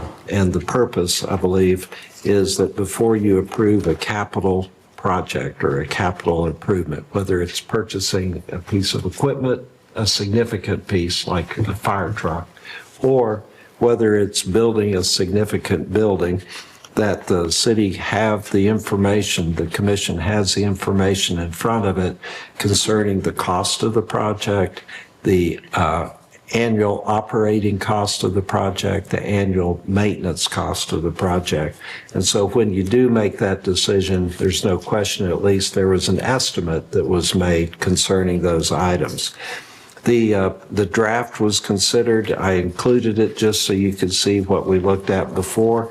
But that is not what's being proposed. What's being proposed is the first item attached to my letter, and it's called the Agenda Item Request Form Budget Impact.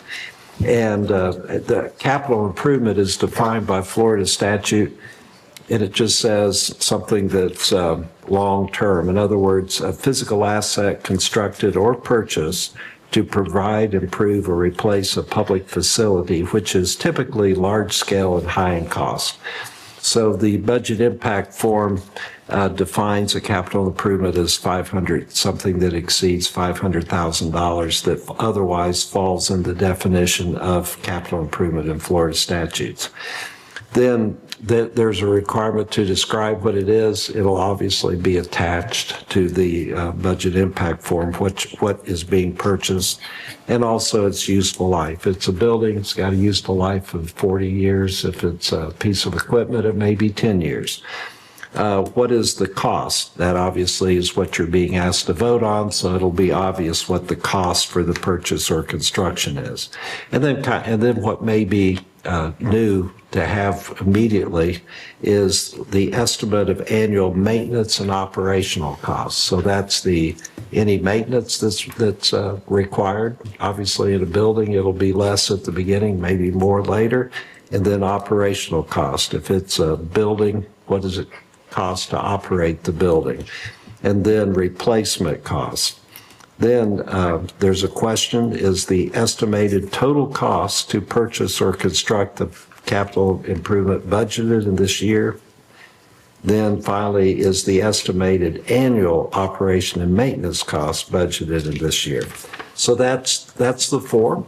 It's a kind of a work in progress, but I believe that is from the comments that were made at the last meeting, that's close to what was reflected. And of course, it's there for your consideration. If you do adopt this or make modifications and then adopt it, the thought would be that the motion would be to, prior to entering into a contract to purchase or construct a capital improvement that's over $500,000, that this information would be in front of the commission at that time. I really like it. It forces better discussions, I think, and for us and the next set of folks up here. And so I like it. I think it's a good start, but as I reflect on the MLK Rec Center, that was a several year process. So the center was approved 2 years before ground was broken, and now, in the next fiscal year, it comes online. So while I think this starts the discussion, at what point do we require that it be accounted for in the budget? If I'm making myself clear here. So as I said, I think this is a good start. It makes us aware. But, we were aware we were building a $20 million building that had to be staffed. But there was no requirement or process in place to plan for bringing that on board. So I think this starts it, makes us aware of it in writing. Should there be more here? And thank you. And MLK is the vote that got me thinking about this. I was not here, I was sitting out there and I said, they just made a mistake. There's no way to operate this thing in that vote. And then it showed back up on, for me at least, on the Beach Drive path, if that was going to happen. So difference in business and government. All I wanted was a line on the budget that said savings account. Now I got a 6 question page, 1 page document. So that's just how it works. My concern here is that you're the third person to bring up that the operating costs may be different later on. But we've started something. When we made that vote, we may be halfway home, we may be 30% home, but we're not at zero. And that to me is the benefit, but it has to be budgeted.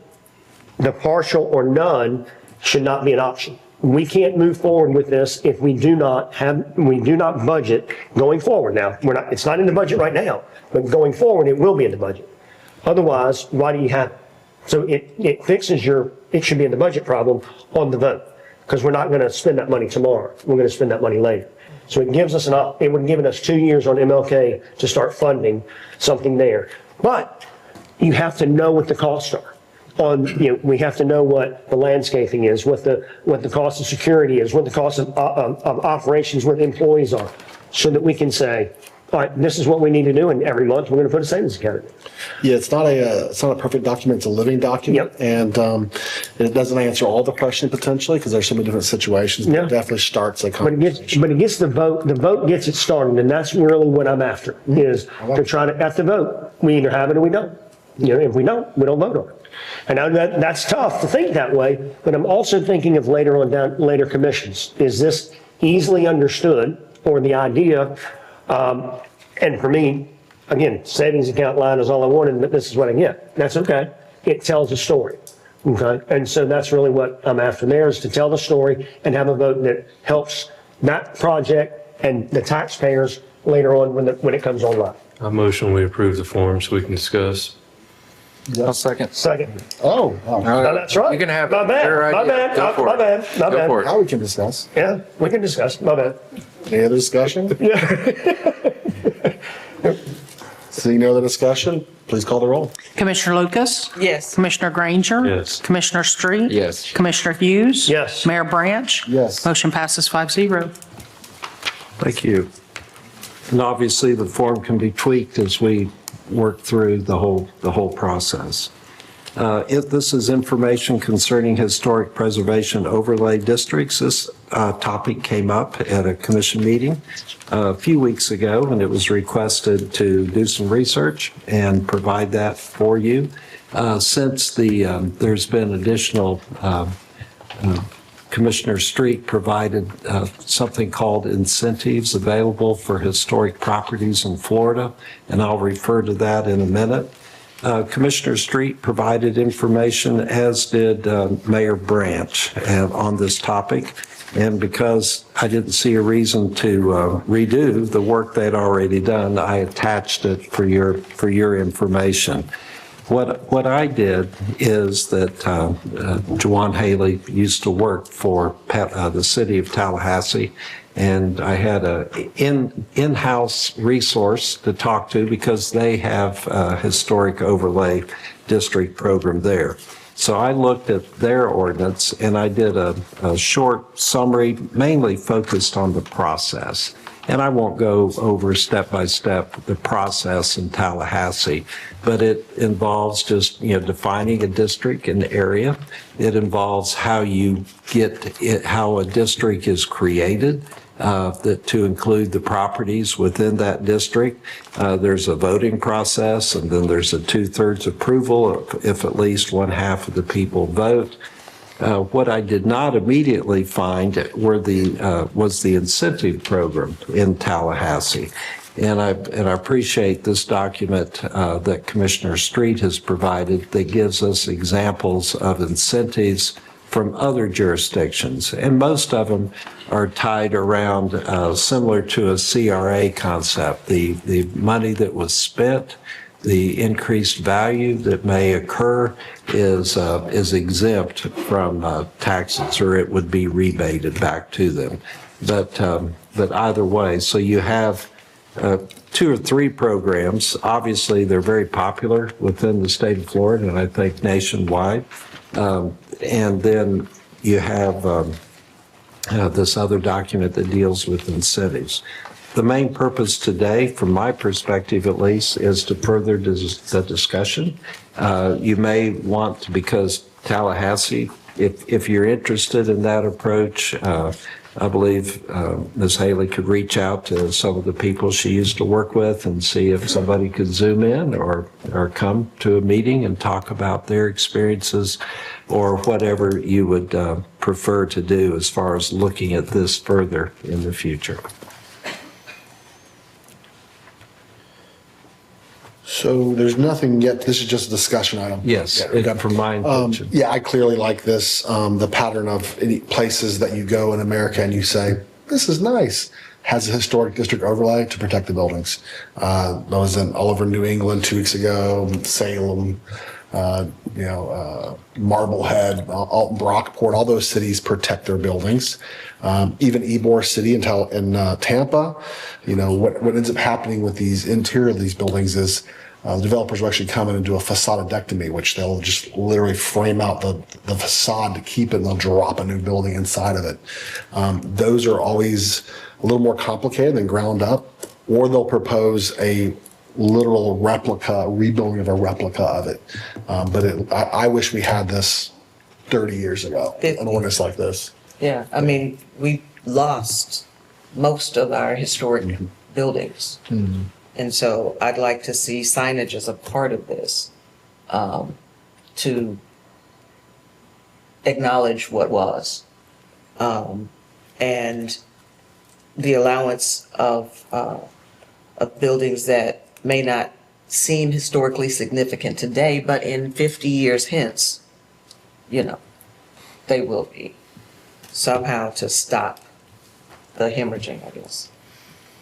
Agreed. So I'm personally fine with modeling after Tallahassee or seeing what other cities. Ocala has a preservation district. Winter Garden has one. Winter Park has one. Sanford, Florida has one. I'm fine with a workshop or a presentation of different ordinances and how they do it.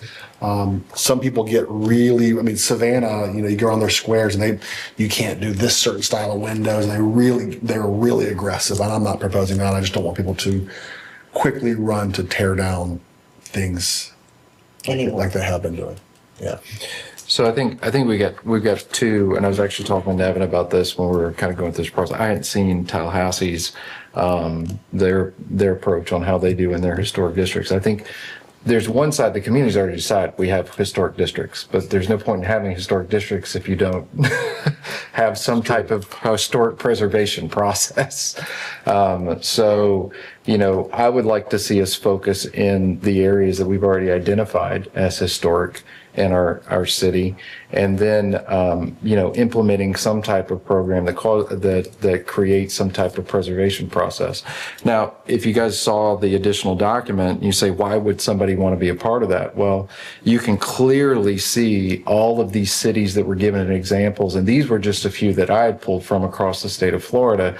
They offer anything from 100% property tax exemptions to grant matches. There's things available at the federal level that you become eligible for if you're inside of these historic districts.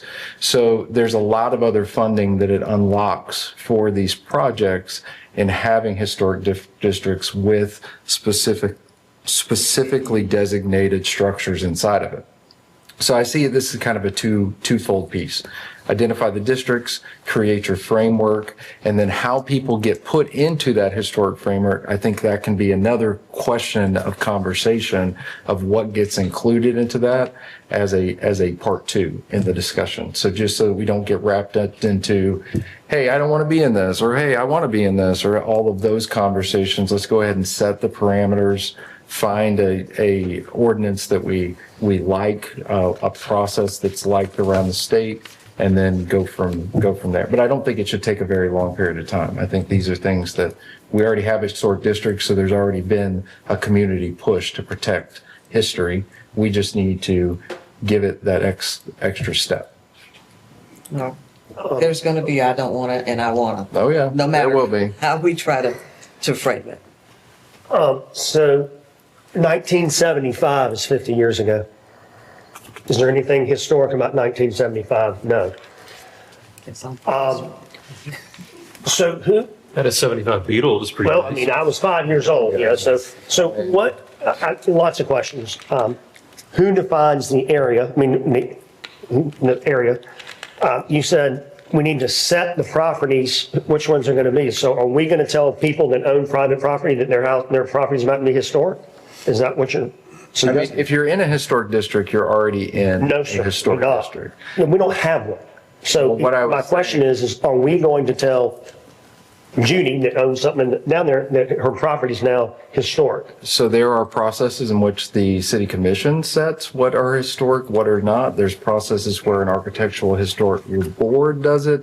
There's processes where there's a vote within the businesses that are in that district, what's considered. There's all sorts of different ones. Tallahassee's actually is determined by that specific area. And correct me, I have very limited understanding of Tallahassee, but it looked like there's a vote between the property owners there, what's considered historic in their district and what's not. So it gives the property owners that are in that specific area the ability to define that for themselves. Which is something I like. Yeah, so there's all sorts of mechanisms to do. Yeah. Well, but if you are in that district under Tallahassee and you're not a qualifying property, let's just say you're not 50 years old, non-contributing property, I think it's called, under Tallahassee, their new historic preservation officer, you still have to go with him if you're going to redo some of your property. I'm sorry, I'm not going to do that. I don't want to be in it, and I'm not going to talk to the guy that you're forcing down my throat. That's my problem here, is everything, we're not creating a district, you're creating an overlay, and we worked really hard to get the downtown district overlay so that there's no, parking requirements are relaxed, development requirements are relaxed, and now we're going to add another layer, and the mayor says he likes to be business friendly, so do I. Is that business friendly? Just a question. Yeah, the pattern of success is that. Okay. You go to all these historic districts that promote history. Okay. You don't buy an old building if you don't appreciate it. That's the environment we If need you to buy in a create. historic district, You need to that create. it's already approved, that's one thing.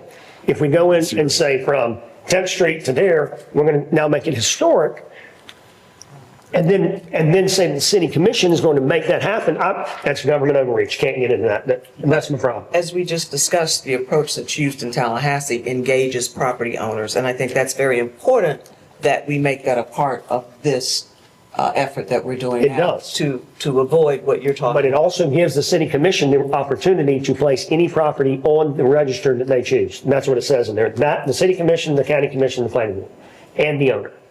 So, I would be in favor of the commission not being able to identify any private property to go on the register, only stuff that we own. I mean, now that's a landmark.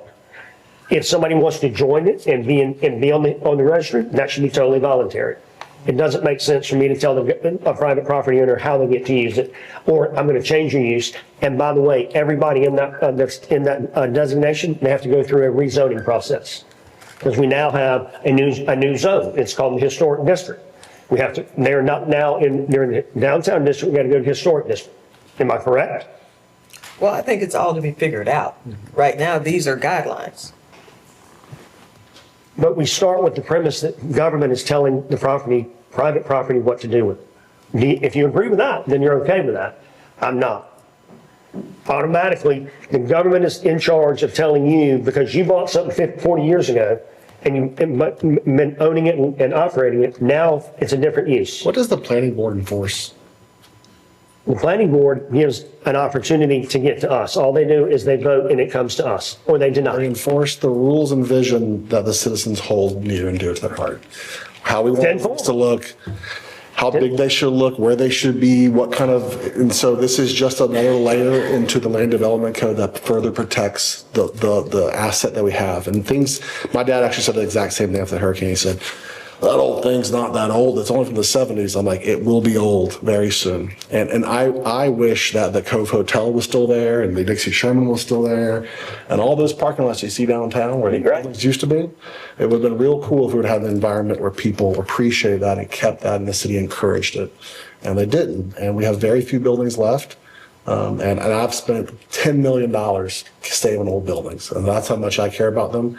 And that's the environment that we're breeding in these historic districts, is people who care about these things. What makes us, But Mayor, caring about something and the government telling somebody what to do with their property, oranges and apples. How can you? that already happens with zoning. Yeah. Like But it it's happens already every there. single. So We just voted to change zonings When y'all today. when y'all changed the zoning down in St. Andrews on 4 stories and, Yeah. okay? Yeah. There's already zoning there about the height. You're just changing the height.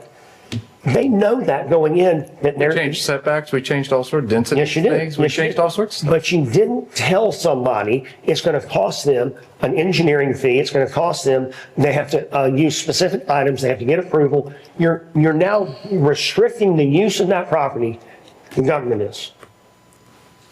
And they're already there. It's not like I'm buying in. Help me connect those dots that I'm already there and you're coming in and saying, now we're going to change, we're going to tell you what to do. I mean, your dad pushed the DTD district in like the 90s, and that was an overlay on existing buildings and owners. Right, and what it did is it went down in parking, it made it better, and I argued with him on it, Yeah. okay? But it's the restrictions that are coming with it are concerning. I think that's to be I think figured the out. workshop does allow us to have these conversations on timelines and what is allowable, you know, what we can do as a commission and what an owner can do and denying that ability for us to say yes or no. Most vibrant downtowns inside of the state of Florida, so let's just limit it to just our state, have this. So like, I don't understand like why we wouldn't want to take a best practice that's proving itself to be successful. And maybe it needs to change for our context and we need to make it a little different as a result. But these are very common. I mean, it didn't take me but just a few minutes to find amazing examples. And some of the things you talked about on fees, like they create CRAs sponsored and helping do those initial assessments and those things. Would you agree on the front end for the government not to be able to tell a private property it's got to be on there? That we can't do that? We can only put our properties on there. Would you agree to that? Can't have a bonfire in Panama City. No, I'm talking about, we can't go to 123 Harrison Avenue and say, guess what? You're now and it's private property. We just put you on the register. Land development code restricts businesses in certain areas. We do. I mean, that's what. So I have similar concerns. Yeah.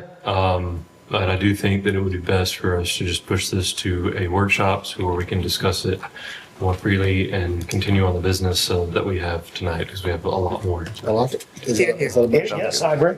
Is that a motion to? We're gonna pick a date. Know that we need, do I need a motion to have a workshop? Do you need a motion for us to have a workshop? I don't. Do you? No, we'll schedule it. We'll schedule. Y'all want it to be in person or virtual? In person. Yeah. So the public can come as well. Perfect. Would you like us to consider getting someone to come talk to us that has had experience? Sure. But we can, So we make this part of our Dover Coal process too, that we've got coming up? I'm sure they've got plenty of experience working with I hadn't thought of that. We could ask them. historic overlays. So, anyway, Well, just a thought. Jonathan will get you more information.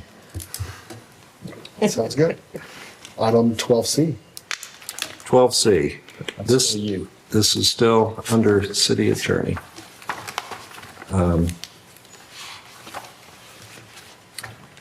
This is professional services agreement for urban planning and design. It's a task order. Dover Coal has been under contract with the city in the past as far as the hurricane recovery effort and different, one-off type of projects. This is another one of those type of one-off projects, but a continuation of some work they had done originally. This relates to the planning and community workshops for the uplands at the Panama City Downtown Marina. Obviously, there are wet slips we've been in discussions with CMP LLC. This is the actual uplands work and and planning what should be there and what the community feels is appropriate, what the city commission feels is appropriate, and what the developers feels could be built, and it would make sense financially. The total cost is, I think, $122,000, and PFM has already been retained. What public finance managers do is not duplicative of this. They look at the revenue potential of whatever is planned. They look at cost. They help determine revenue share that might come out of that with the developer that is doing this work. This Dover Coal is actually involved in planning what could work there and the look and things like that. So that's the report on that. And I know we have, we do have representatives CMP here also. And this came out of the discussion with CMP. Well, it's been over a month ago, and it related, and PFM was retained, and now this is Dover Coal.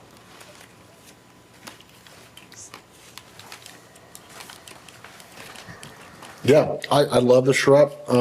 We need public input. And I do worry about the timeline not being quick enough. Yeah. 7 minutes. Yeah.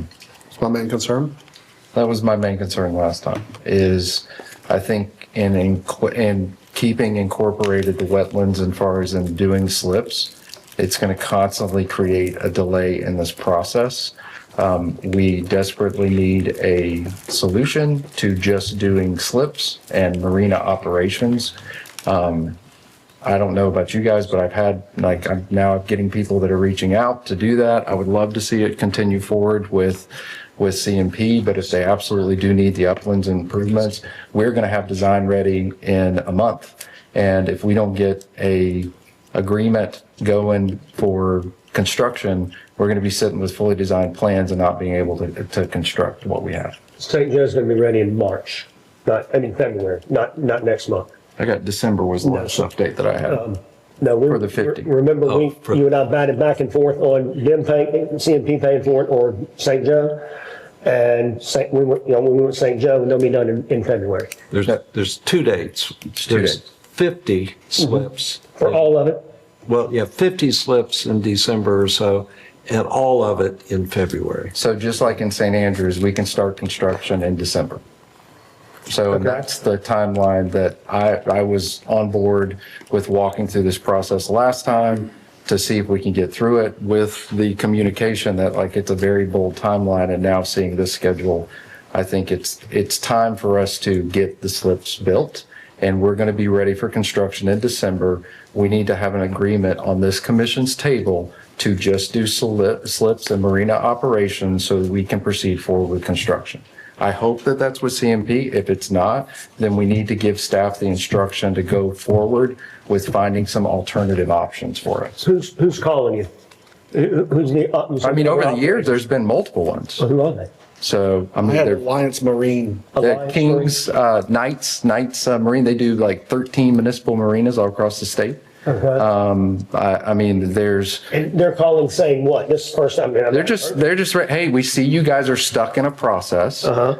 We'd love to be a part of trying to find a solution. Are we stuck in the slip process or the upland process? We're stuck in the uplands process, 100%. So have they said that they're going to have they looked at it and they understand what there's $10 million worth of utilities that have to happen?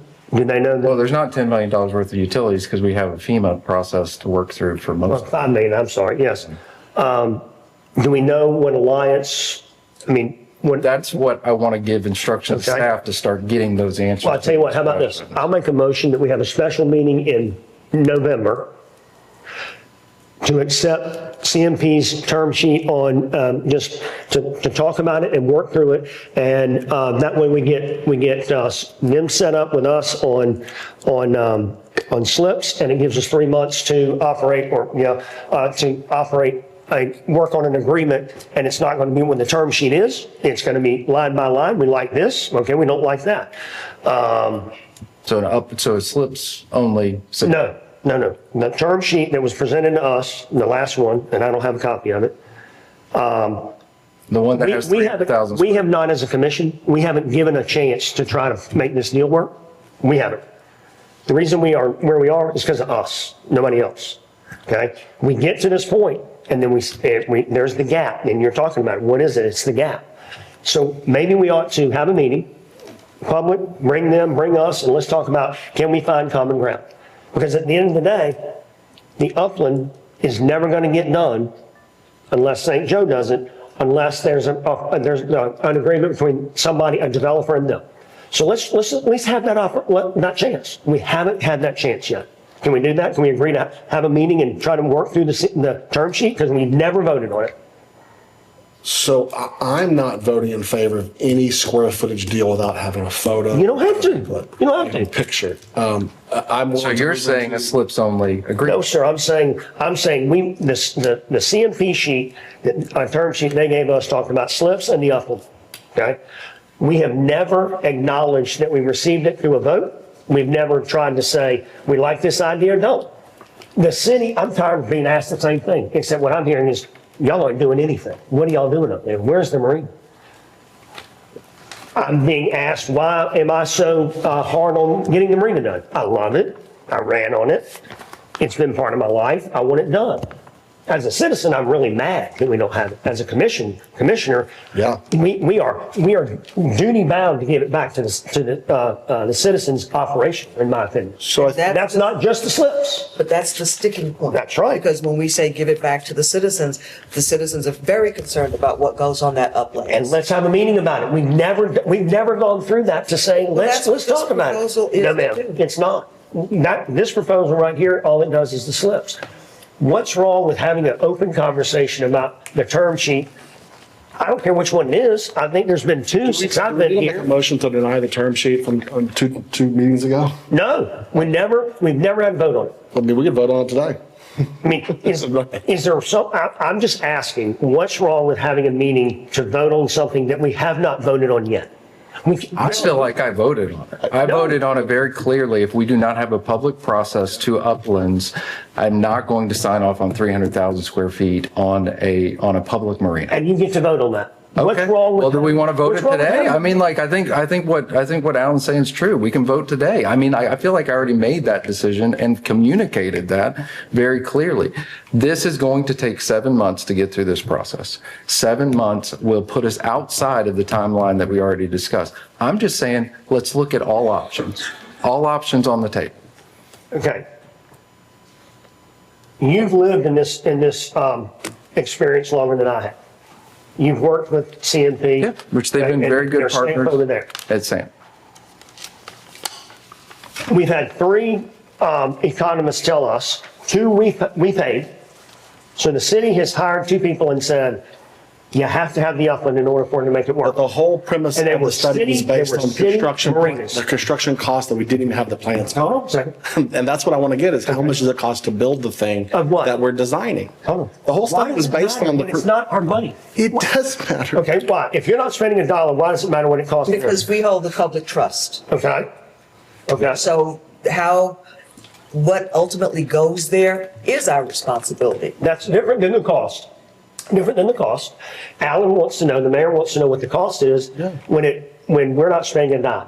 But if we end up with nobody to help us, now we're spending our money, which we don't have. How do we know what the revenue is going to be on a design that doesn't exist? Because different slips cost That's different what money. we're paying somebody for. That's what we're paying these PFM people for, I thought. And that's These what the economists, this that's what makes they sense, do. because we get design, we price the design, we get public input for the uplands, we get a cost to build, but then we know the revenue based on what the slip sizes are, and then we can start making sense of the deal and give everyone clarity, including CMP. Okay, the cost of a slip doesn't matter to me. What matters to me is the rent of a slip. Because I make money as a citizen off the rent, not the cost. Okay? what they bring in income is how I'm getting paid as a citizen on revenue share, not the cost. How does a profit share work if we don't know what they have in the deal and what the profit's going to be? Because it's about the money that's generated. Okay, I can spend $1, I can spend $100 million. If it's only going to generate, because the cost, the rent is only going to be $15 a foot, whatever it is, I can only generate that much. What it costs them to build it, why does that matter? Well, it matters because why wouldn't we ask for 25% revenue share? Why wouldn't we ask for 50% revenue share? Because the costs We've are never been able to get there, Josh. We can't even have a negotiation about it, man, because we get to this point, and it's very obvious that you don't want the Upland to go forward as it's just presented. tied in with this. I think that's the piece that's creating the complication. I don't have anything to tell citizens of what are you building on the marina. Could I sign a deal based upon slips? Yes, we've done it already. And St. Andrews, like, yes, there is a definite way to get it path forward on slips and marina operation. When you say you don't have anything to tell them, like if there's going to be a Target down there, or there's going to be or five restaurants. What do you mean by that? It's 3,000 or 300,000 square feet is right now what was on that term sheet. And so that is a lot of space to not know what that is. There's some people that don't want condos down there. They don't want it. She's sitting right out there. And so but we've never had a negotiation about that. That's the part y'all are missing. You're saying this is the term sheet and this is what we're not going to vote on. But we've never sat down and said, all right, guys, we don't like 300. We like 200. Let's have that open dialogue in a meeting and let the public hear it. The public can get up. I'm not saying 100, 200, 300, 1 foot until I know what we're going to build and what the citizens want us to build, allow someone else to build. So I'm not negotiating on the square footage until I know what citizens would allow there. Do they want a condo? Do they want the way y'all are operating? This will not get built. You will not have enough. I mean, how did one nobody's get going built? to take the chance. It was a wet slip deal. It was a slip deal. So I don't know why the deal in St. Andrews doesn't work here. I'll tell you why. Because they're getting they're getting 20% on a bulkhead job, and it's $2.something million. That made the deal work. Okay, we don't have that down there. Okay, somebody brought up the idea of a hotel down there, and then people got eviscerated. So then, based off of that, the citizens have traded $2.5 million of cash injection for 300,000 square feet on the marina. No, not at all. That sounds like the term you're trying to negotiate. That's a repair of a seawall versus vertical construction that we own as an asset. Okay, they build it, and we own it. I've seen big projects happen. Okay, Wild Heron is one. They did exactly what we're talking about. They had a meeting. They said, "Here's some ideas." And they voted to move forward based on a plan coming back, and remember, everything has to be approved by us, by the planning board, all of that. That was citizen-owned property? Wild Heron was citizen-owned? No. How to get the citizens involved, and that's what y'all are. This is a different deal than Robbie selling Robbie. This is Robbie selling that. Robbie selling that. Right. If this is Robbie-owned property, Robbie can go make a decision and go bing, bang, bing. I love it. Go for it. But this is the citizens. Example, because it went defunct and somebody had to come That's fair. That's fair. My concern is this. We're at the same point that we're farther away than the first time I made a presentation on this marina in July. And then I wanted to have 10 days later, I wanted to have a public meeting. You know what hasn't happened? No public meeting. You know, I'm having a town hall meeting next Thursday so I can talk to the people because we can't seem to get to them. It's crazy, man. Are you scared to vote on something because you think it's going to go bad? You can only put what you can put there. And remember, we have to say okay to it. So does the planning board. I mean, there are stop points. Oh, by the way, they're not going to spend the money if it doesn't work. Yeah, I think that we need more care than just land development code on the uplands. I think if that's how you sell a piece of property personally, but this more care and concern for that dirt than just do whatever's in the land. All right, so what's going to drive it outside of the land development code, because those are your allowable uses? Charrettes, public input. Okay. Here's what they want to see. We want this much green space. We want this much parking. We want this much for the boat ramp. It's a citizen design led process. 100%. Let's just say the land code allows for 100 things. Well, we can't put 100 things there. Exactly. And so this process engaged with the public helps us to determine what goes there and to uphold our end of the public trust. I'm trying to get the public involved in a meeting, and I can't get an agreement here. I want them to come together and let's talk to them talk to them, and I can't get an agreement there. What's wrong with having a public meeting about public trust, because nobody has been able to have these discussions with a developer. The only one we have, by the way, okay? And if you want to open it back up, let's see if more than one shows up. Why can't we do that? What's wrong with having a I'm public? under the assumption that CMP wanted the charrettes to begin with, and I wish we could go back in time and get the charrettes and the public input meetings 100%, 2 years ago, but we can't, and I'm unwilling to just go make decisions based on things I can't control in the past. I can only control what I do moving forward, and this is a path to us making decisions and clarity in the deal for citizens and us and CMP. I would love to ink a deal next 30 days on the design and the wet slips. I'd love that. If they bring us that deal of a revenue share and whatever they propose, similar to the one in St. Andrews, I would be willing to vote for that and entertain that. Your wet slip's exactly the same in St. Andrews as it is downtown. Cool. So there's no upland down in St. Andrews, so there's nothing exactly, we're not going to offer to put a hotel on downtown because that's not allowed. Okay, because under the St. Joe lease, they have the first right of use. They're going to probably say no to a hotel down there. Okay, what we do have the opportunity to do is present any idea that they today would have to say yes or no to. It's not a stop point. Okay. Ship store and a fuel terminal. Huh? A ship store and a fuel terminal. That's all you want? If that gets us to the point that we can sign a thing, yeah, because that's what was there. I know the citizens are in support of it. That's what we can do. And then we can follow through with the rest of this process. Okay. And if those numbers don't work for CMP or for Alliance Marina or whoever, what do we do then? Yeah, because then we the start return's got to be there, man. Yes. Because again, if it doesn't work, then we start saying, okay, well, we're going to inject cash, or we're going to build the thing for you and you just manage it. Or yes, you can build this thing here to compensate for the shortfall of the slips. That will all make more sense when we know what we're going to build, what the cost will build, and the management agreement. Okay, let's put it this way. How about we have a meeting to talk about the term sheet, and if we find an agreement is subject to all of our charrettes and public input with the ability to modify any agreement that we have. Now, we've had a conversation with them, and we've had charrettes. I really need to help me connect the dots of what's wrong with me. If you can't read the sort of the undertones of what we think of the term sheet in its existing state, I think it's pretty clear that most of us are unwilling to vote for the term sheet with bullet points. I think that's what I'm saying. I've said it 3 or 4 times. I would vote for I'd be interested in a deal with just the wet slips in 30 days. Let's see it. What does that look like if we want to speed the process up? Well, our last set of facts were it was a 9% return and it was a 7.5% on money, so 1.5% return. Even our economist said that that's a bad idea. Mayor, you said listen to our, on your video and Facebook, you said you should listen to your consultants. Uh-huh. You know what they've all said? They've all said, this works, do it. Based on a construction number of plans that do not exist. That's their job. I could say it's going to cost $4 and then the profit margin goes way up, or I say it costs $10 billion. Yeah, we need to verify the number of construction cost. That whole report falls apart based on that first assumption that CMP isn't supplied. And we're doing our due diligence as elected officials to verify construction costs. Then we can validate that study if we validate the construction costs. Okay. What does the construction cost do for you when the only rent that you can get is $20 a foot, say on a boat, down at Marina? What does that do for you? It will make me sleep well at night. Okay. But what did it change from the issue that we have now?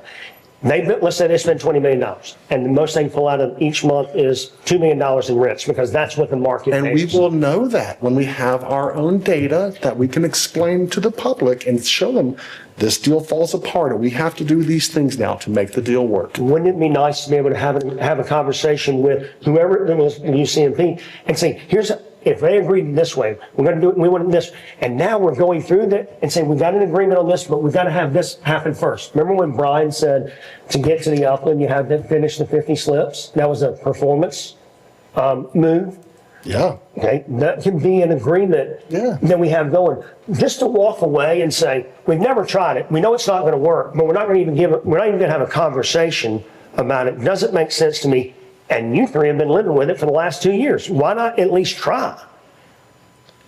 I mean, I think that's what we're doing. No, you're not. You're walking away from the partner who's offered us, Walking away from anybody. potential partners who's offered us things that we don't vote on. That's what's confusing to me. So am I hearing that if we continue the process as we're doing now, CMP is walking away? I don't know. I have no idea.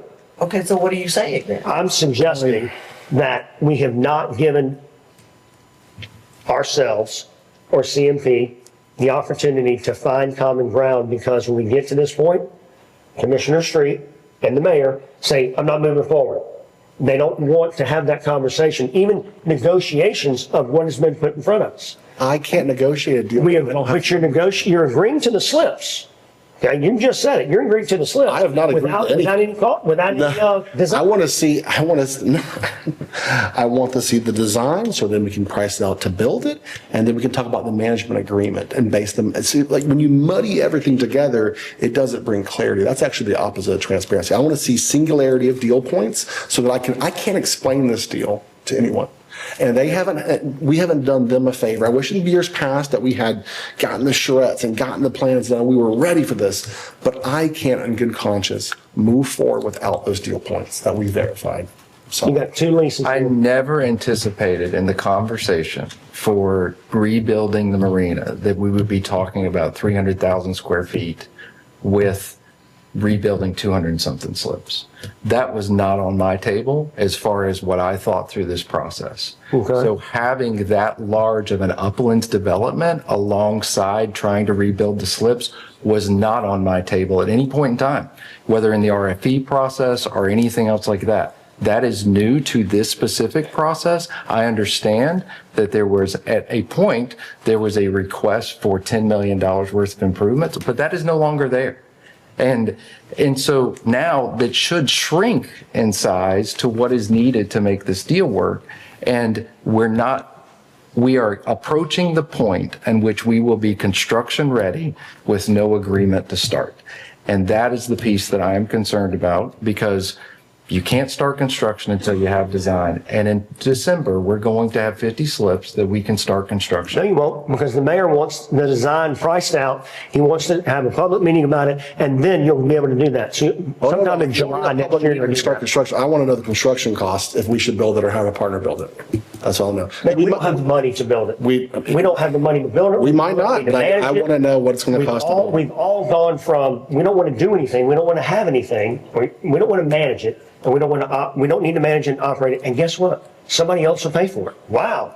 Has Alliance offered to pay for it? No. So again, we could go and have these conversations with these other municipal marina operators, and we could get alternative proposals. Let's bring them in to see if it numbers work. If they don't, then yes, it's a whole nother conversation.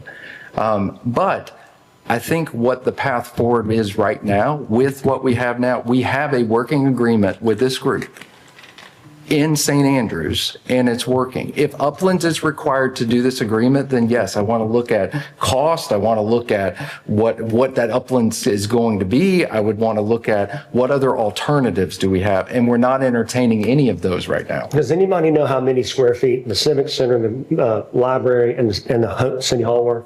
I'm going to guess. Civic Center was 80. 80? So I'm going to guess 100, maybe a little over 100. So a third of that was sitting up front. Then we had Four Winds, so to say that the square footage thing is scary, we had at least probably half of that down there, if not more, growing up. Okay, so the square footage argument, I can understand, but not all the way, because you're hanging your hat on 300, but we don't know if it's 300 or not, because we're not negotiating. And we've had over 100 there our entire life until now.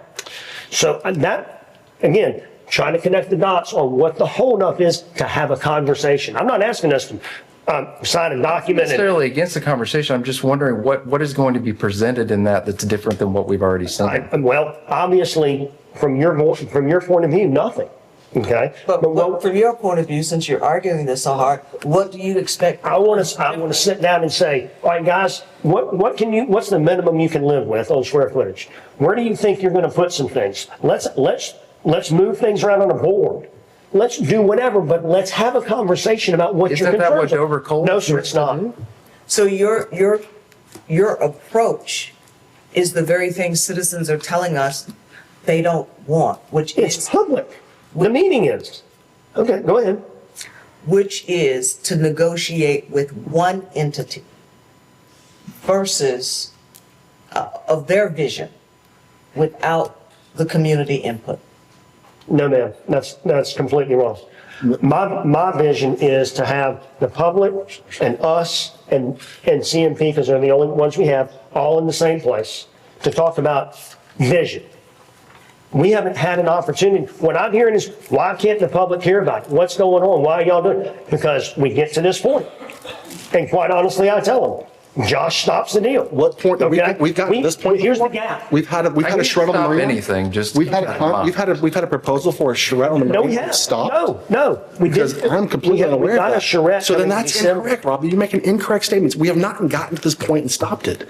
This is a new point of the deal. No, we get to the point of, we got the slips, we know everybody wants the upland, and there's a gap in there, guys. Everybody's asking about it. Yeah, the gap is data of build cost and what the citizens want. That's the gap Okay. that we're trying So to. back to your question, Commissioner Lucas, if we had the public get up and ask questions about vision, now you've got the people up here who make decisions, you've got them who want to spend their money. So you're having a group conversation, not about how we see it, not about how they see it, and not how about the public sees it, all of us. Is every idea going to come out of there good or bad? I don't know. And that's before the charrette, because now we're trying to decide, we may decide we don't want to do business with them. They may decide, it'd be easy for me to decide I want to do business with us, but they may decide that, okay? But I don't understand why having a chat with the public and with the players is a bad idea. I think we're doing that right now. No, sir, we're not. Nobody here is getting an opportunity to talk. Public comments, come on up. Who wants to talk about it? Yes, sir, come on up. Yeah, we have a bathroom. Yeah, we'll have a bathroom break. Thank you. Yeah, let's take a recess of 10 minutes.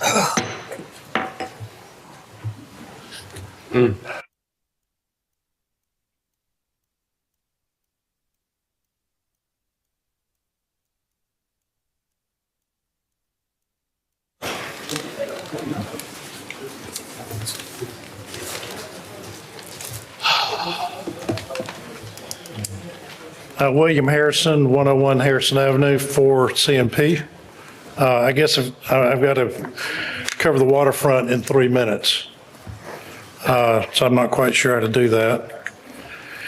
I'd like to clarify a few things. First of all, we started with the RFP from the city was February of 2024. We received, CMP, on behalf of the city, the 50 slip permit exemption in April of 2024. I want you to know that in June of 2024, we submitted the first draft of the long-term lease to the city for the city to consider. Mayor, you said that if we presented a document that mirrored what was in St. Andrews, you were ready to vote on it. We have done that. We did that in June 2024.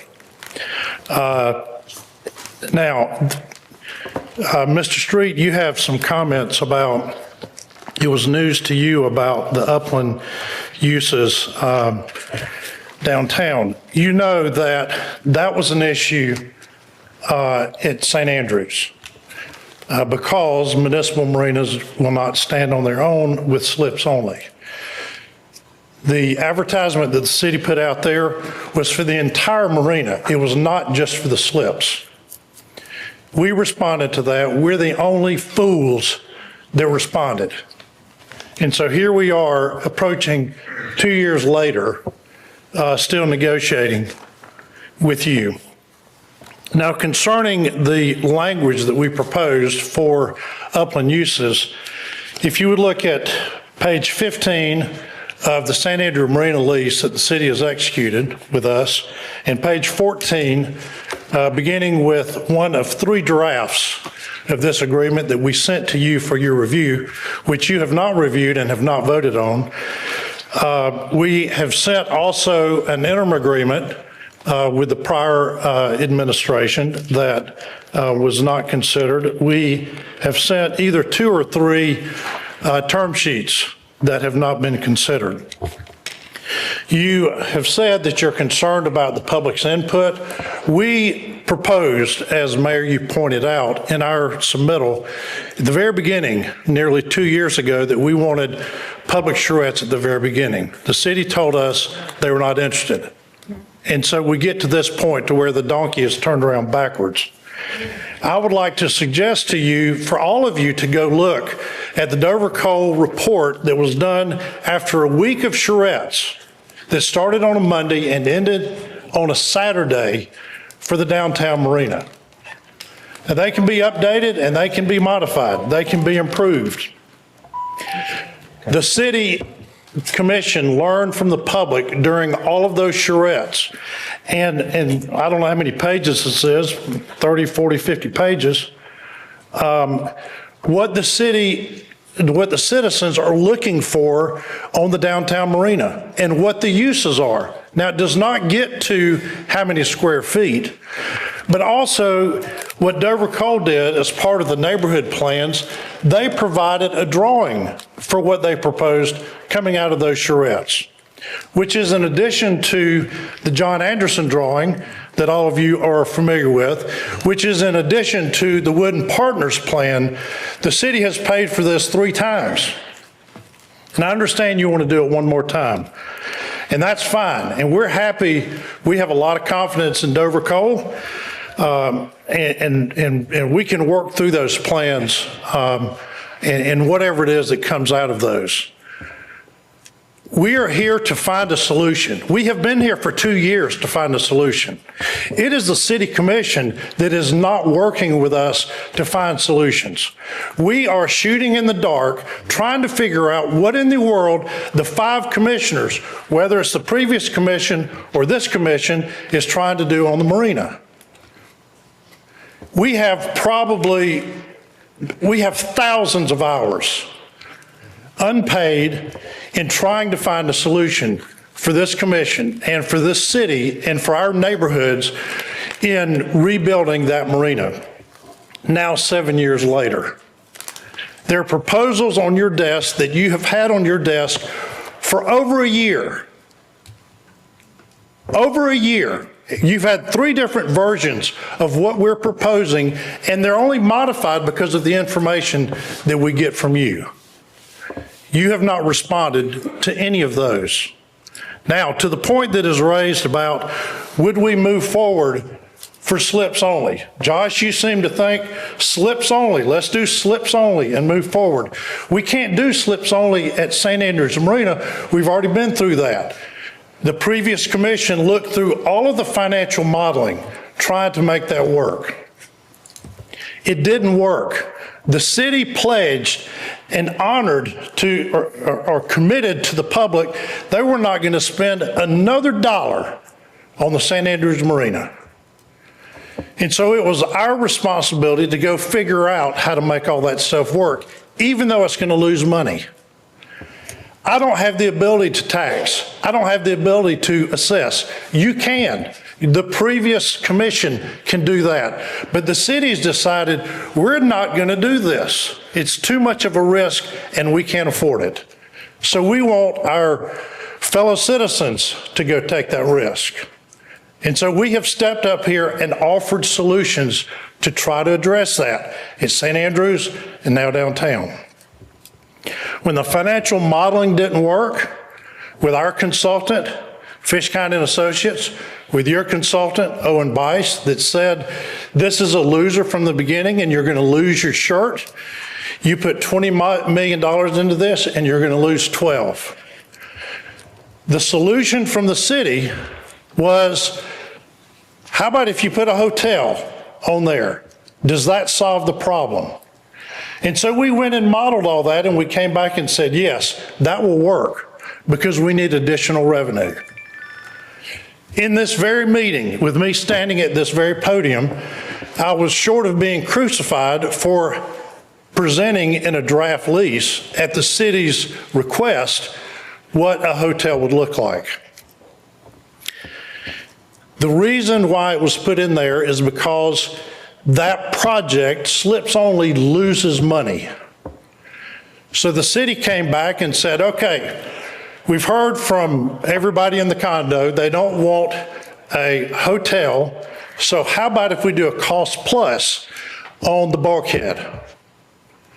So we went and analyzed all of that. We came back and said, fine. We believe it to be $12.9 million, cost plus contract. We signed a 30-year deal. We get on down the road. So for the sake of time, you mentioned, I have not seen the comparative analysis of like the St. Andrews Marina and the presented one for downtown. And I'd be willing to call a special meeting to compare those two and work on a deal for justice slips related to the one. Because if that's the existing convention that we voted on previously, and if there is a gap, I'm interested in seeing that. Okay, But you do have that. We have provided you with a compare document that shows the differences between St. Andrews and downtown on those draft agreements. Now, when we move down here, Mayor, it is the same issue. You can run the models, and as been said here earlier tonight, PFM, your consultant, looked at the numbers and said, this is dangerous. You've got an 8-point-some-odd% return on a 7.5% cost of funds. You can't take those risks. Right. All right? And so I'm. So then we move to the uplands, okay? Now. We're late on time, and so I'm happy to call a workshop for this, and we can go through an hour-long discussion. I think we're talking about green lighting the Dover Coal agreement to get the charrettes. Do we want to get back on that conversation of what this is and then call a special meeting about comparative deals of St. Andrews versus downtown? I'm happy to do that, but I don't want to turn this into a 12-hour meeting. Yeah, I just want to share the Dover Coal team's not available till December to host a charrette. We can totally talk about marina agreements and comparative and have a whole conversation. Mayor? Yes, ma'am. There's a motion on the table, special meeting in November with CMP on the term sheet. There we go. So we have a first and a second, correct? Just a motion, nobody has seconded. Amend that to. I would amend that to say that we have a meeting in September, in November, in the first 2 weeks of November to consider the term sheet and the difference between the St. Andrews Marina and the downtown marina on slips only with what you have provided us, Mr. Harrison, in the past. Yeah, I'm willing to look at any term sheet. Sure. Well, that way it gets it out of the discussion. Sure. Sure, I'll second. Thank you. Call the roll. Commissioner Lucas? Yes. Commissioner Granger? Yes. Commissioner Street? Yes. Commissioner Hughes? Yes. Mayor Branch? Yes. Motion passes 5-0. Mr. Mayor, are we still going to consider 12C? Yeah, we still, Dover Coal, we still have to talk about that, don't we? That was what we just voted. Did we vote on that? No. So what we just did was a special meeting on the term sheet. Yeah, there was, This scope of service. Okay, now we're on 12C. Yeah, so I move to approve. Okay, do we have a second to approve? I'll second. Any discussion? Yes. So we all agreed the 7-month timeline was too long. Yep.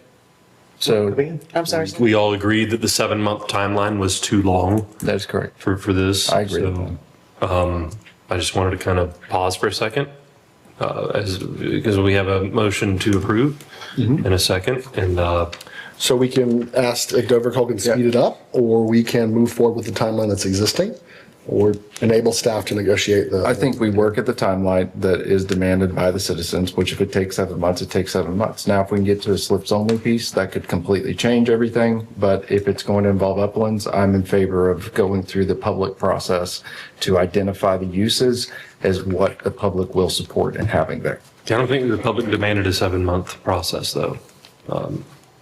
Yeah, I don't think that it needs to take 7 months is what we're getting at. But we could ask Dover Coal to shorten it if there's a possibility of doing that. Yeah, I would push back, I'd say cut it in half. 7-month time. 7.5 or 3.5 months is really more what I would like to see. So we can approve the amount with the contingency of shortening the timeline with a certain time frame for staff to negotiate. Yes. Does that Can you repeat that? So approving the amount of money to spend. Okay. The concept of bringing them in and enable staff to work on the dates with the amount of money to shorten it in half. Yeah. Does that make sense? I'm good with that, yeah. All right, you have a motion? Is that? Commissioner Lucas? Commissioner Lucas made the motion. You'll amend your motion? Yes. My second. And your second? Okay. Any discussion? I would just add as a reminder, so this will assuming that this was approved tonight, this will be on the CRA board meeting next week, because we are suggesting that the CRA cover the expense of this from Maybe Dover you can get the new timeline, but We can probably get an updated timeline from Dover Cole before that. Perfect. Please call the roll. Commissioner Lucas? Yes. Commissioner Granger? Yes. Commissioner Street? Yes. Commissioner Hughes? Yes. Mayor Branch? Yes. Motion passes 5-0. If I could add one more thing, there were a few things that were mentioned in that I have not seen. Interim agreements, agreements that were presented a year ago, those things. If we could get a summary of all of those things, because I just checked my inbox as well as our agendas, and I've gotten 3 things, and they've been within the last 90 days. So. okay. I will send you a link and also a summary. Thank you. Will the link have all the documents that? Yes. And when they were delivered to us? Well, I don't know if it'll have. Should have a date. Technology? Yeah. Yeah? Okay. I'll do my best. All right. How about that? So, little housekeeping issue too. I just kind of skimmed the calendar real quick. Are any of you out of town Monday, November 10th? That's really the best date for the first half of November. It's going into a holiday on November 11, but Monday, November 10th is a regular day.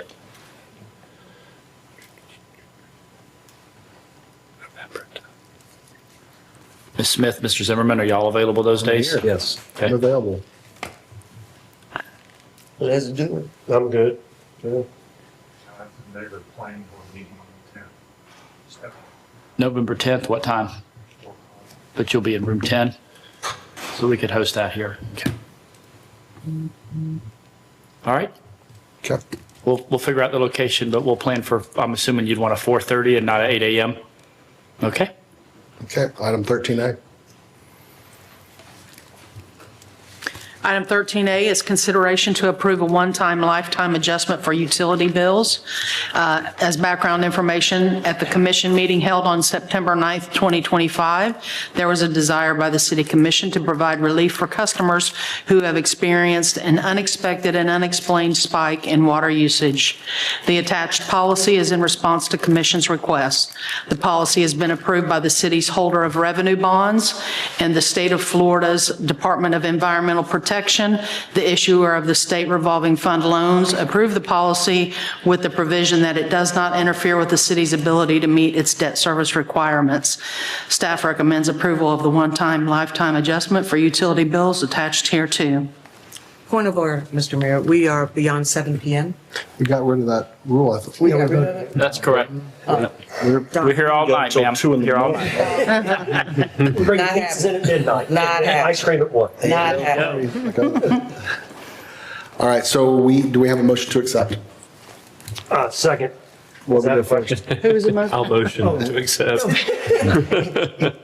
I'll second that. Okay, any discussion? I do have a question. So currently, you can get one time a year for swimming pool. You got to prove that you did. Right. So you're going to get one-time forgiveness. And document, they're going to bring in, they're going to say, okay, I've got this, here's my documentation. Can we all know, maybe where's that going to be housed? When that person came in before they got done, is that on the computer? Here's what did. Yeah, it'll be in their customer service file. All right, just So want to it'll know. be attached to the person and not the address? It'll be the account number and the meter number, because it's per meter. Okay. So the account numbers and numbers in Got the it. name, but yeah. I want to add to that staff was really great answering all the questions I had about policies and all that stuff. So really appreciate that and very supportive of this. Yeah. Any other discussion related to this item? Please call the roll. Commissioner Lucas? Yes. Commissioner Granger? Yes. Commissioner Street? Yes. Commissioner Hughes? Yes. Mayor Branch? Yes. Motion passes 5-0. Item 13B is a notice of vacancies on the Panama City Planning Board. The Panama City Planning Board has all 5 positions available as a result of the changes associated with ordinance number 3284. The Panama City Planning Board is a city planning agency and acts in an advisory capacity to the City Commission. The Planning Board holds public hearings on all proposals to change land use and land development regulations, as well as variances and exceptions to the Land Development Code relating to signage and other matters. The board makes recommendations to the Commission regarding the adoptions and amendments of the comprehensive plan, annexation of property, and requests for conditional conditional use of property and changes in zoning of property. The Land Use Department prepares the agenda for planning board meetings. The planning board has 5 members. Each city commissioner appoints 1 member. Board members must be residents of the city. Terms of office run concurrently with the appointing commissioner plus 30 days. Planning board members are not subject to term limits.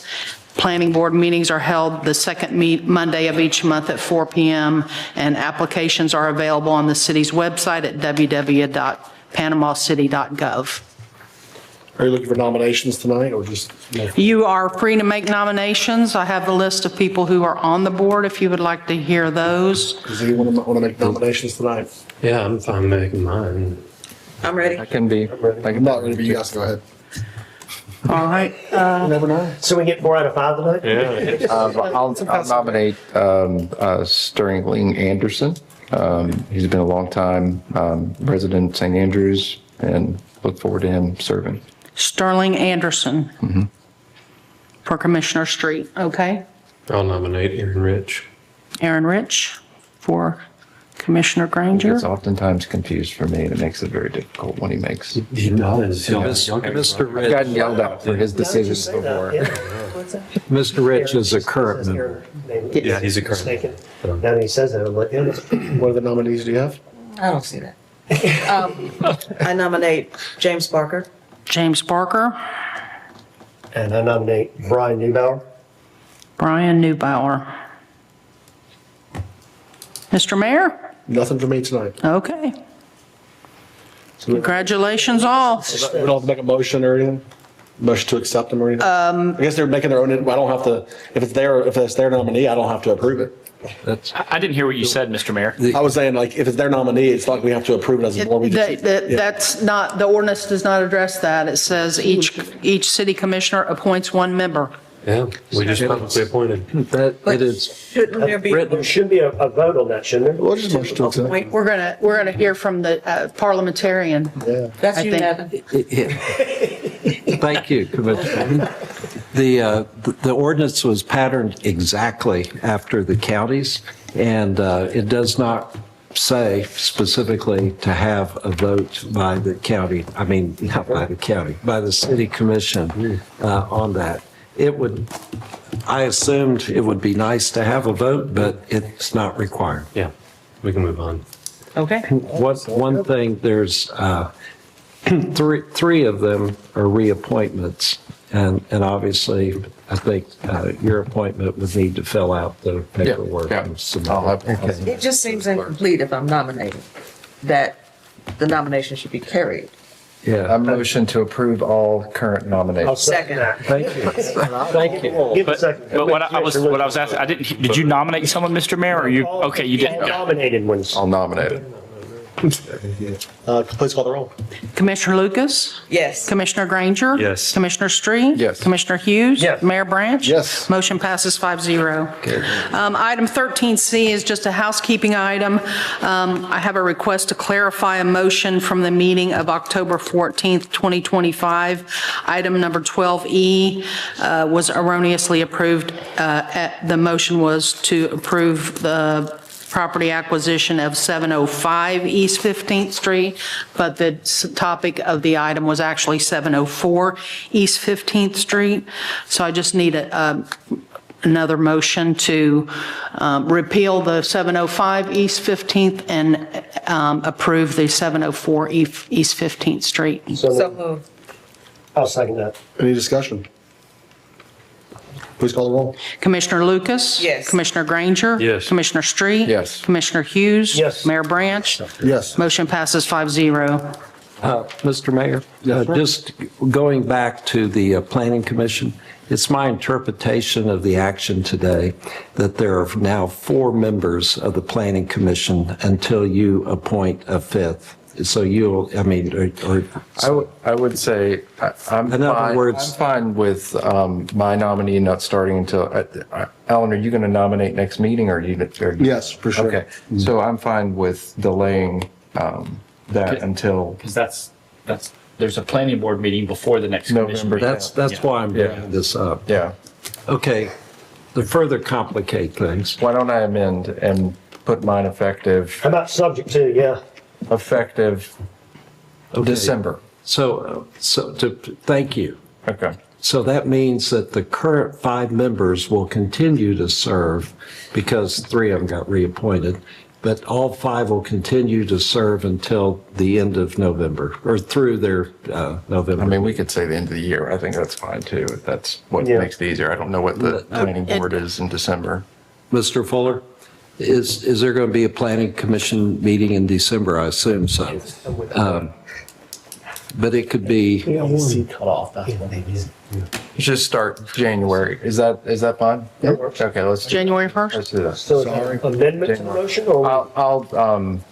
Yeah, because it would be good. I'll amend the motion, but we already proved that. I'll motion to delay the term starts for the newly appointed members until first planning board meeting in January. Second. Please call the roll. thank you. Commissioner Lucas? Yes. Commissioner Granger? Yes. Commissioner Street? Yes. Commissioner Hughes? Yes. Mayor Branch? Yes. Motion passes 5-0.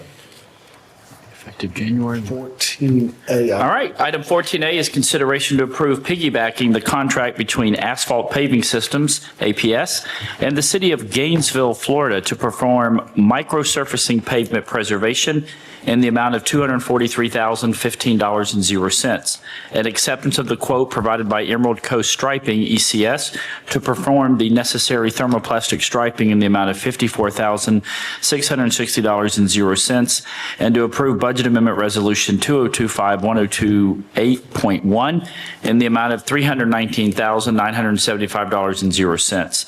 An additional $22,300 has been included in the budget amendment request to cover potential temporary traffic control needs during construction and potential additional striping and/or micro surfacing overages. Background information, the microsurfacing and restriping project would be performed on Frankfurt Avenue between Highway 390 and the Robinson Bayou Bridge, which is about 0.8 miles, and also on Florida Avenue between Baldwin Road and Highway 390, which is 0.78 miles. Additional background information is enclosed in your packet. This is a reminder, this is part of the Sweet Bay or St. Andrew Bay Land Company Development Agreement, and all of these expenses will be covered through reimbursement from St. Andrew Bay Land Company. Staff recommendation through the Director of Public Works is that the City Commission approve both APS and ECS to perform the microsurfacing and restriping of the above specified segments of Frankfurt Avenue and Florida Avenue, and approve the associated budget amendment. And I'll just point out that the segments are also located on your screen. Mr. Mayor? I'll motion to approve. Second. Any discussion? Please call the roll. Commissioner Lucas? Yes. Commissioner Granger? Yes. Commissioner Street? Yes. Commissioner Hughes? Yes. Mayor Branch? Yes. Motion passes 5-0. I'd like to read the budget amendment. You have it there. Resolution. Thank you. It's resolution number 20251028.1, a resolution providing for the amendment of the approved fiscal year 25-26 budget to budget reimbursable funding for the microsurfacing and striping of portions of Frankfurt Avenue to Florida Avenue as part of the Sweet Bay Development Agreement. All right, item 14B is consideration to award bid PC 25045, Project Hometown Revitalization, First Baptist Church parking lot to Chapel Branch and Lane Yap, and approve to execute the contract, an approval rather, to execute a contract in the amount of $435,340.88, and approval of the accompanying budget amendment resolution number 2025-1028.2. Relevant background information regarding this bid is included in your packet. This is a HRP, Hometown Revitalization Program grant. I know there was some public commentary about it.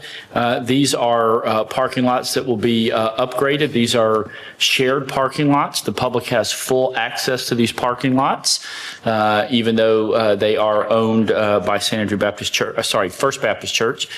They were able to provide and go after these HRP grants like many other businesses were in downtown Panama City and St. Andrews and Glenwood.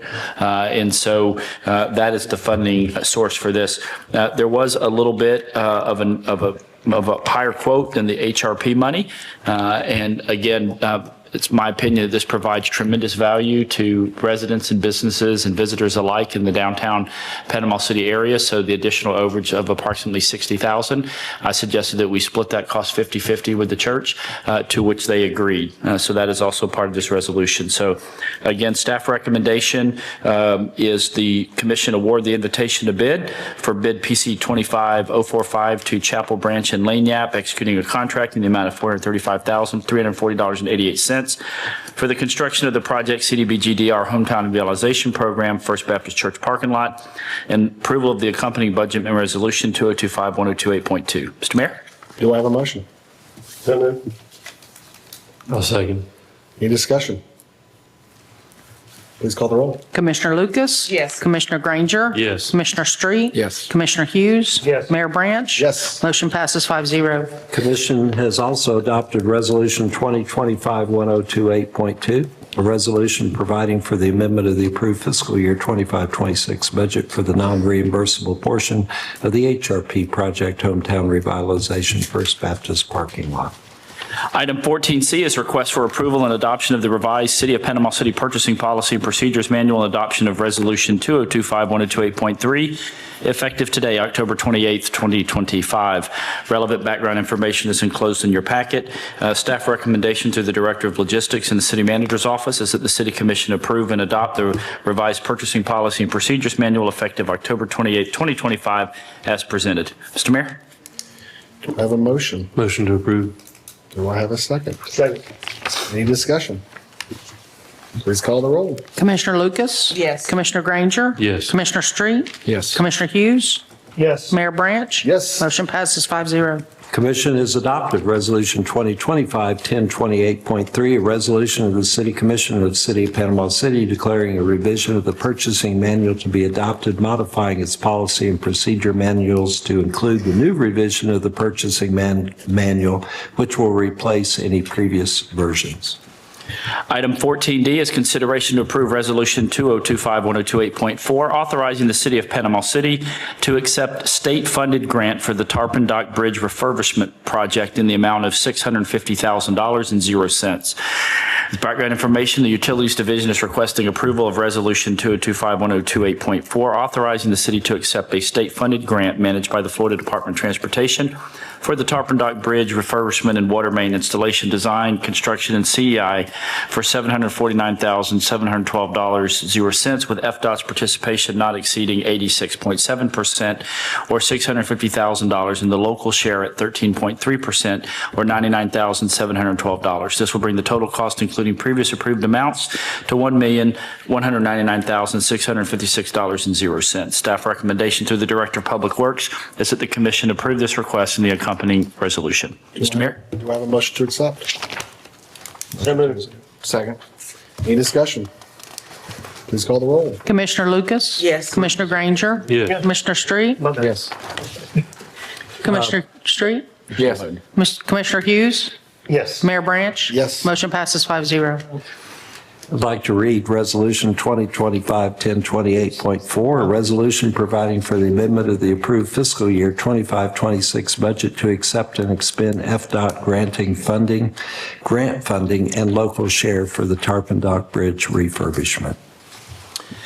Item 14E is consideration to approve Budget Amendment Resolution 2025-1028.5 to State Revolving Fund Drinking Water Loan Agreement DW0302G1 for an addition of $21,653,303.00. As background information, the State of Florida DEP has agreed to an additional financing of $21,653,303.00 at 0% interest with a 25% principal forgiveness for the DW0302G1 SRF loan for a total loan amount of $82,714,900.00. These loans are used by the city to pay for potable water infrastructure repair and construction for various SRF-approved city projects. This request is to approve the Budget Amendment Resolution 2025-1028.5 to use these funds for this project. Staff recommendation through the Director of Public Works is that the Commission approve this request and the accompanying budget amendment resolution. Mr. Mayor? Do I have a motion? Motion to approve. Second. Any discussion? Please call the roll. Commissioner Lucas? Yes. Commissioner Granger? Yes. Commissioner Street? Yes. Commissioner Hughes? Yes. Mayor Branch? Yes. Motion passes 5-0. Commission is adopted. Resolution 2025-1028.5, a resolution providing for the budgeting of capital funds. Item 14F is consideration to approve Dewberry Engineering teamed with Half Associates and Magnum Engineering as the engineering design team for the Panama City FEMA road repair project. As background information, the city applied for public assistance funds from FEMA, claiming that 675 road segments representing roughly 30% of the city roads had been significantly damaged by Hurricane Michael and the associated debris removal operations. In July of 2021, FEMA denied this application, stating that the applicant, the city, had not provided enough evidence to demonstrate that the damage to the roads was caused by Hurricane Michael. Through several appeals and formal arbitration hearing, the city was ultimately able to get 351 segments approved for repair. This formal arbitration decision dated May 4th of 2023 is attached to this agenda item for your reference. The city's Public Works Department, working with the Purchasing Division and the City Attorney's Office to develop the necessary documents and advertised a public notice for a request for qualifications from qualified engineering firms. The RFQ submission deadline was September 30th of 2025 at 2 p.m. Central Time. 6 engineering firms submitted qualifications by the deadline. An evaluation committee was assembled consisting of 5 city staff members and 3 advisory members to determine which firm was best qualified to complete this project. The decision memo detailing the specific process is enclosed in your packet. After a detailed discussion, it was determined that Dewberry Engineering was the first best qualified, followed by Barge Design Solutions as the next best qualified. Again, decision memo was attached, dated October 14th, 2025. Staff recommendation through the Director of Public Works and the City Manager's Office is that the City Commission approve the evaluations panel's recommendation of Dewberry Engineering to be approved by the City Commission so that city staff may enter into negotiations for a contract or task order, which will come to the City Commission for final approval, with a goal for that to happen November 18th. Mr. Mayor? Yes, do I have a motion? I'd like to motion with an addition, and then we can discuss a motion to approve, but I would also like Dewberry to provide us a cost on the sections of road that were not covered by FEMA, so that we can prepare for either surtax or other funding mechanisms with it. And of course, that cost would come back to us before it actually got executed. I'll second that.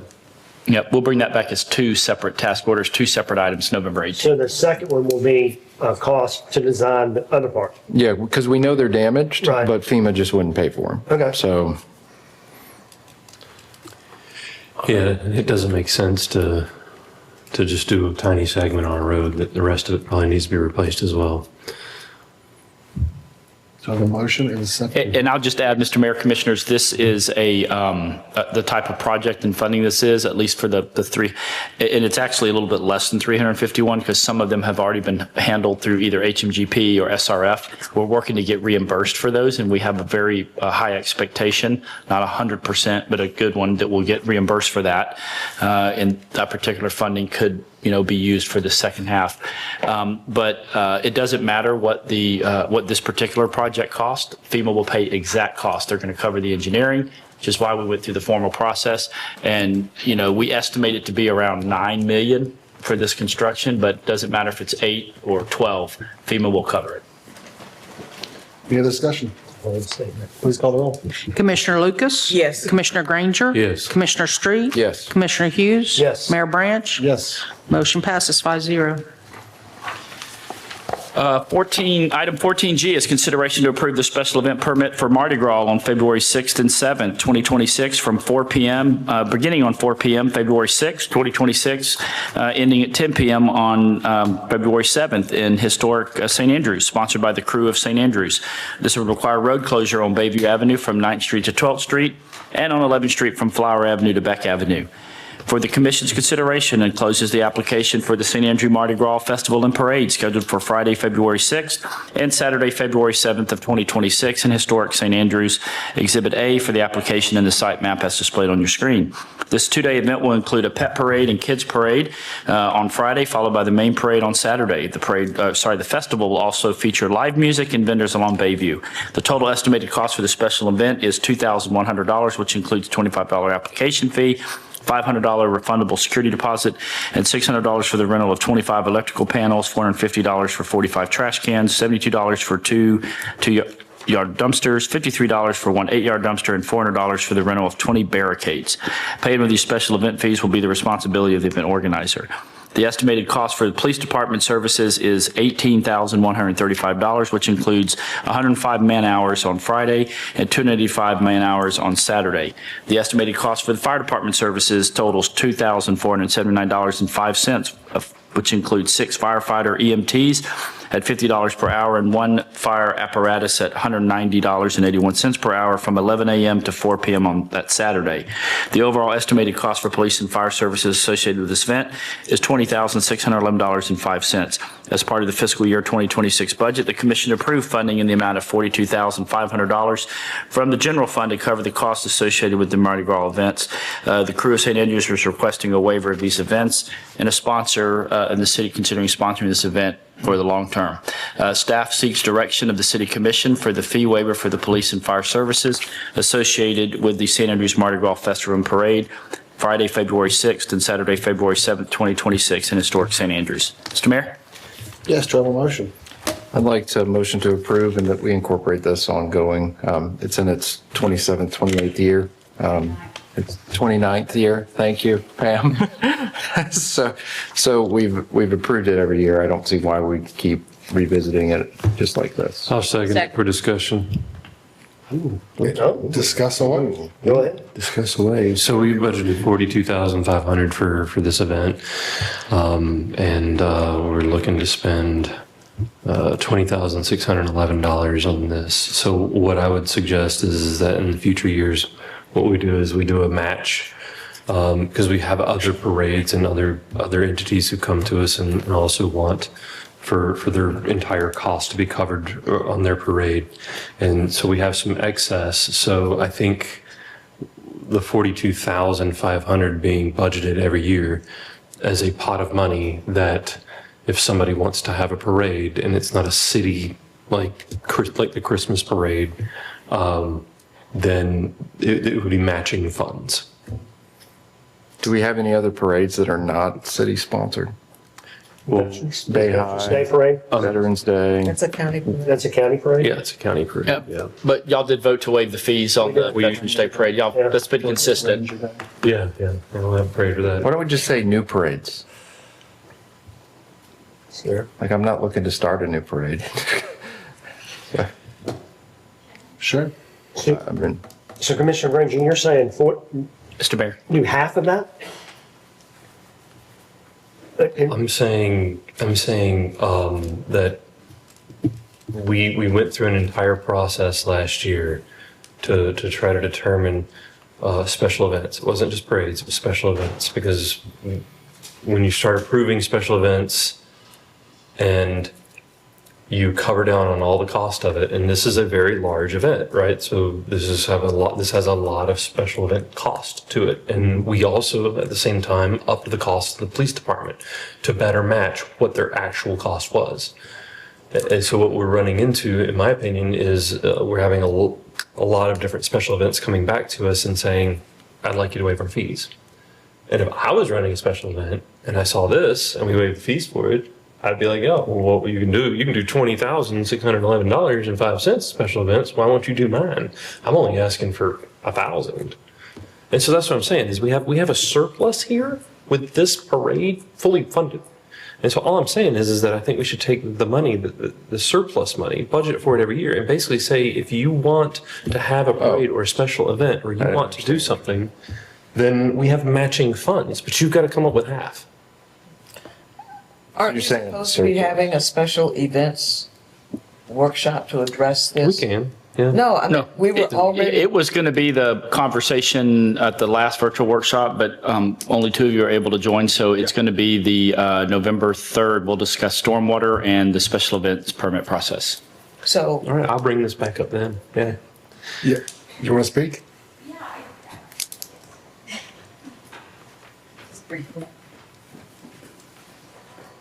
Bay High teacher as well.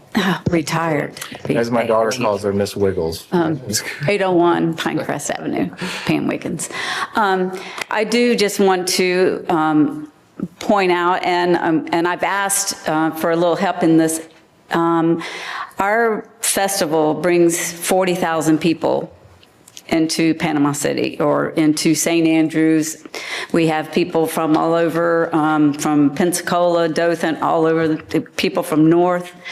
So we bring in a lot of revenue to all of the hotels in Panama City, all of the restaurants in Panama City. So I would really like to see the tax revenue for that weekend for the last few years and see how much tax revenue is the city getting on all of these people being here and in this location during this event. So I would really like to consider that. When you're looking at us, we are a nonprofit. We've lost money every year. We do it because that's what we've been doing for 29 years. And we are actively seeking sponsors to help offset some of our cost, but just to please consider that, and I would love to be at that event meeting, special events meeting. That would be great. So thank you. Thank you. Yes, sir.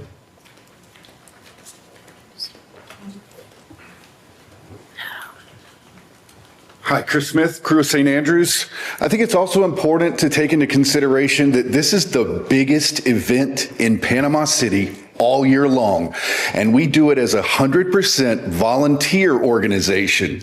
We're not asking you to do anything other than help us provide the logistics between the police and the fire department that we can go and put on an event that brings people to town, that brings our community together, and is the largest event done inside the city limits. And that's what's important.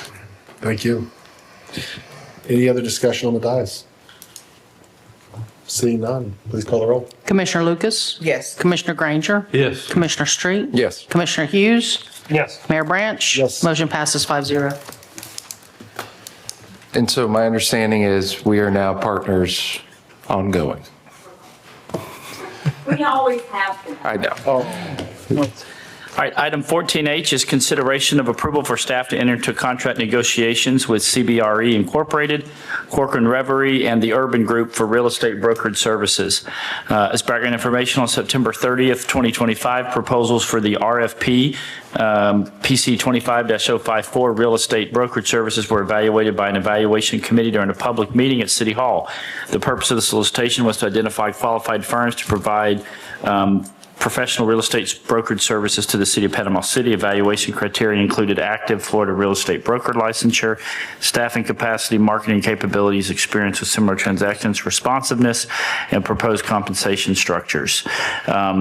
A total of 5 proposals were received, and after the review and discussion, the evaluation committee, along with input from the city attorney's office, recommended they approve the proposals from CBRE Incorporated, Corcoran Reverie, and the Urban Group, and authorize staff to enter into contract negotiations with the 3 firms. Staff recommends the city commission approve the evaluation committee's recommendation and authorize staff to begin contract negotiations with the 3 firms listed above. Purchasing division also recommends reopening the real estate brokerage services RFP on a biannual basis to allow new vendors the opportunity to submit proposals in the future, and we would do this in the early part of 2026. Mr. Mayor? Yes, do I have a motion to accept? Motion to approve. Do I have a second? Second. Any discussion? Please call the roll. Commissioner Lucas? Yes. Commissioner Granger? Yes. Commissioner Street? Yes. Commissioner Hughes? Yes. Mayor Branch? Yes. Motion passes 5-0. All right, and then item 14I, I just wanted to have a discussion on our housing workshop that's currently planned for Monday, December 1st. If that date is good with the commission on the timeline, or if we wanted to move it into the early part of 2026, and also seek to just get feedback onto what the commission would like to see discussed and addressed and considered at that workshop. We have reached out to the county and to Habitat for Humanity, Arc of the Bay. There's another group I'm trying to remember. Obviously, we reached out to the Panama City Housing Authority, just to come and be a part of the conversation, as well as Ms. Clark with ECSC, ECRC, sorry, I'm thinking ECSC Construction. I haven't heard back from her yet, but I just want some feedback as we staff starts planning for that and setting up that workshop for success. So, Mr. Mayor, just looking for some feedback. To address your first question about when to hold it, perhaps the first of the year would be a better time, given everything that we've got going now. I think this deserves some intentional attention by us and a full understanding of what our Housing and Community Services Department does. There have been, in this meeting recently, some questions raised, allegations made, and I'd like to see us have a full briefing on our Housing and Community Services division. There's some misunderstandings, even in this meeting tonight, not understanding the full breadth of what our current department offers. So is that a motion to schedule Q1 of 26? Yes. I'd like to do it as soon as possible. I think there's never been a time that affordable housing's been at a higher need in our community than today. Regardless of whether that happens on December 1st or January 1 or November 15th, I think that there's a variety of people that are serving in our community, including our housing department, that are providing a continuum of care. I would like to see a better integration of that so that we have, to your point, like today, if we are offering impact fee reimbursements for affordable housing, it's not posted on our website. Our builders don't know about it. And so I want to see if we can all get in a room and provide better services to our citizens, but also see what challenges that we can resolve together. And so that's at least what I would like to see from a housing workshop. I'm open to alternative dates, but we've already punted it once at this point in time. So I don't want to just keep punting it down the road, because we have a critical need in our community. And I'd like to see us help in whatever way we can. Yes, I like December because I have a feeling that the spring is going to be Marina Mania. And we'll be talking mostly about the marina, and we're not taking we're not taking action in December. It's really more of just a conversation. I've seen holidays. Yeah, and so that's sort of the start of a conversation. And there is some quiet time in around Christmas that I like to kind of sit and think and research and write in the sort of quietness of the holidays. And I worry I won't have that in the spring. So that's, but again, we're not taking any action in December. So it's not like it's, I mean, as long as everyone get everything prepared by December, it'd be the biggest question. Can people be prepared? And that's my concern, the preparation. I don't want it to be a wasted opportunity. And after the first of the year, that gives us time to move forward with what comes out of that. We meet in in December. No, we're talking about, December 1. And then the holidays happen and we lose the momentum. True. And it is important that we move forward with coming out of this meeting, moving forward. And I think it may not be a one meeting that can address everything because there's been some damage done internally with the way this has come to fruition. And so we need to start there with our own Housing and Community Services Division and bring in others once we understand what we have, which Commissioner Street, I'm not sure you have a full understanding of what our current Housing and Community Services Department does. And, it's very clear you're ready to shut it down. No, I'm not ready to shut it down. Commissioner Lucas, I haven't said I'm wanting to shut it down. What I'm trying to say is I think that there is a continuum of care We have separated from the county in our housing departments. It has taken 80% of the funding away. We have to be more effective with what resources that we have. And yes, I do think that there should be changes. What those changes are, I'm not 100% certain at this point, but that's why bringing in the other community partners is a part of that conversation. We've sat through a workshop in which we got presented, an hour and 45 minutes worth of things that the housing department does. At no point in time did we talk about impact fees. No point in time did we talk about it. If that is part of a program, yes, I want to understand that, but I'm only going off the information that I have. And to be fair, in an hour and 45 minutes, you're not going to get into every specific detail of every aspect of the program. It's not because they're hiding it. I sit as our representative on the affordable housing planning. It comes to us. If we go back to when we approved this in October 2022, it's there. And I agree with you, but that's why I tried to start with just one program. Like, I didn't want to go through every single aspect of housing. I just want to let me understand and a deep understanding of one specific program and work through it that way. But then at that, hey, look, we want to do a housing workshop after that. So I'm like, yes, then let's do a housing workshop. Then we reschedule the housing workshop. And now we're talking about, we're going to punt it again. And I'm fine moving to a date, but like, this is like the second or third date that we've moved We're to. concerned about our staff having time to be a presentation. It makes sense to have Habitat and everyone else present first on this date. If we're going to have multiple workshops, if we're expecting multiple workshops, then let's have our partners present first. What are we asking them to present? I don't know what they do. Yeah. That's what I want to understand. Like, I didn't know that ARC provides long-term housing for people. I had no idea that that was the case. I didn't know that Panama City Housing Authority has rental houses now that they operate beyond just the large-scale piece. I didn't know that Habitat's got programs all around the country that have been doing things with either NSP or others to build affordable housing on infill lots. Like, there was a lot of information that now I'm hearing. I want to hear all of what these are providing so we can provide the best continuum of care for the citizens that we have. In that regard, understanding that, I suggest we reach out to the Florida Housing Coalition for their Catalyst Technical Assistance Program, which helps guide municipalities through this very process that you're describing. I think that's great. As a matter of fact, I said to Jonathan, bring anybody, if you've got anybody you want to be involved, I am happy to put anybody involved in anything because I want to hear everyone's viewpoint that's on this board as well. So let's start there, December 1. If they're available, bring in the Florida Housing Coalition. Matthew Hyman is the contact there.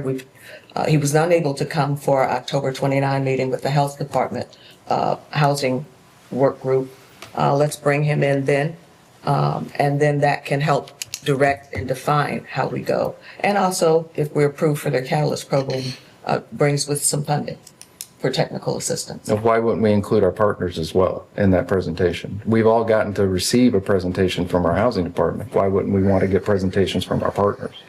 What we're talking about, given what you just said, is a process moving forward where we can very much do that. So the technical assistance piece is learning how Catalyst can help shape our direction moving forward together with our housing department and the others who provide housing in our community. I'm trying to understand what exactly is this meeting then turning into? A presentation by Florida Housing Coalition? With the move toward we're requesting technical assistance for doing this very process that you're talking about. We don't have to reinvent the wheel of how to go about expanding housing continuum in our community. I'm interested in hearing anybody present any ideas and things that they're doing, best practices from other cities. And as long as it ends in a result that we get to hear from other people in our community that are providing services to it, I'm fine. So I just want to be clear then. So in addition to the Florida Housing Coalition rep, we would also invite ECRC, PCHA, ARC, Habitat. Is there any other groups that we would want to be a part of this workshop/roundtable? I want to make sure that I invite anybody that this commission would like me to invite. So Rebuild Bay has a transition housing program. They have 2 homes in their program. Sweet. Anchorage Children's Home has transitional housing. Social services, if anybody heard me. Yeah, I do agree. Catholic Social Services has a. That one was set up. that was That's one on my that's- list. They do a lot of rental assistance on just people trying to keep up with their rent. So if that's the case, they're a sub-recipient from Doorways, as is the Lead Coalition. Okay. Which is why I'm saying, starting with the technical assistance and Florida Housing Coalition and that process to bring all this together, moving forward, I think is a way to go. Do you have direction? I do. So we will have a workshop roundtable on December 1st. We will lead off with the Florida Housing Coalition, kind of a technical presentation, and then we'll see who all can also come from these other groups. Cool. That's how I understand it. We're good? You don't need a motion or anything to move forward? Awesome. And this includes a workshop in January with our community services. Sure. As part of this motion. January 1st. You're talking about our, There's a motion? I just want to be clear though, you're talking about our housing community services? Well, Yes. My expectation is that Ms. Ware is front and center at this workshop on December 1st, just to be clear. So she'll be a part of this as well. Yeah, we might probably need multiple ones where they, I've never done this process before and I don't know what questions to ask. And so I'm up for 3 workshops or 1 or a dozen or whatever it takes to answer the questions and, see what questions we should be asking and all that sort of stuff. So May I add something here that hasn't been addressed? I'd love to hear. Come on up.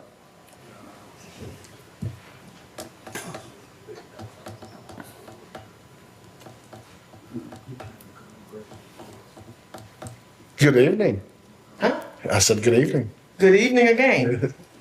Brenda Lewis Williams, 2748 Oakhammock Drive. There seems to be a hidden agenda with you, Mr. Street. I'm not sure, but it seems to There's be. no hidden I didn't, agenda. no, let me finish. There seems to be. Now, addressing the Panama City Housing Authority, the Panama City Housing Authority has a 2-year waiting list. How do I know that? Because I called. They have a 2-year waiting list. They can't put the people on that waiting list in housing. Apparently, we do not have housing in the city to house these folks. You're speaking of something that takes several months to a year to build, to put them in. Now, whether I like Commissioner Lucas's idea of bringing somebody in to give us that technical expertise that we need, to me, that should be a one group workshop, and then you deal with the others thereafter, because they're vying for a piece of the pie that really does not exist. Habitat for Humanity already does what you're speaking of, but you have to put sweat equity into that. Not only that, there is a credit criteria, and a lot of folks, quite honestly, don't want to put sweat equity into building their home. You want to know the truth. But PCAH should not be in the picture because they don't have houses. 2 to 3 year waiting list, they don't have houses at all. And not only that, Section 8 is the same thing. It's the same thing. And you're not going to build homes fast enough to satisfy what those 2 groups need. How do I know that again? Because I researched it to find out what was going on. Those are just my comments. Thank you. So my point is, if you don't start now, when are you going to start? And we know that there's a waiting list just to what was being met. So we obviously have a greater need. And what I'm looking for is solutions that get us forward as fast as possible to providing affordable housing in our community. That's the agenda. Because that is the agenda of a housing department in the first place. And so that's really it. And, regardless of what that outcome looks like, I think, yes, there are a lot of things to shape inside of that. But part of that is hearing from people that are doing it successfully and trying to determine, hey, okay, that's a good practice. And so I love the fact that we're involved in Florida Housing Coalition. That's great. And so I think we continue to involve as many people as we can at the table because there is wisdom in the multitude of counsel. And I don't think that we should just shut people out. We should let people have a voice at the table. And I think this is a great way of doing that. So this isn't about shutting anybody out. To Ms. Lewis Williams's point, we don't have the properties. We don't have the physical properties. So what other communities are doing, Broward County, they're coming together and raising the funds. They were very blessed to get a $20 million grant from, I believe it was Mackenzie Scott, that got everybody at the table because we've got to build what's missing. That's what's missing. All the players that we've just mentioned are using money that come from federal and state coffers for the most part. And what we have with our housing department is a place that is already receiving those funds, and we can expand what we're doing here. And I know your concern from the things that you have said is that maybe we need to move our operation up to the county. And the concentration on a housing workshop about what housing and community does for the city of Panama City is, I don't want that lost when we start talking with all of the nonprofits and what they do, because that's not their primary mission other than the Panama City Housing Authority. Those other folk are using their housing programs are to meet their broader vision because housing is a problem for their clients and for what they do. And so when we talk about moving around or changing our housing and community services department, I want to do that with a full understanding of what we currently have before we start saying, let's give to other people. How do we coalesce the nonprofit, the municipality, the county to bring in the funding necessary to increase the number of properties? That's what's missing. The Panama City Housing Authority has now opened their wait list, and it has been shared just from my page more than 80 times. And I haven't checked it already today because the need is that great. What we lost after Hurricane Michael, just hypothetically, if we had 200 homes, we're building back at 10% per development. So we're not going to get to the need in any quick pace if we don't bring in a way to address this at the root of it. And that is, we don't have the properties that people who work every day can afford. Janice, with all due respect, I've sat here for 4 years. We have vacant lots all across the city that have yet and are available and could be built on for affordable housing. I want to do whatever it takes to see those lots transpire to becoming affordable homes for people that need them. And to say that we don't have property is not true because we own more land than any other municipality our size in the state. Like, we have got plenty of property. We do not have the right continuum to come together to see that vision of affordable housing come together. And the city can't do it by itself. I'm not saying that the city shouldn't do it. Like, that's not the point of this. What I'm saying is we now are a quarter of the size of what we were in the funding that we have available.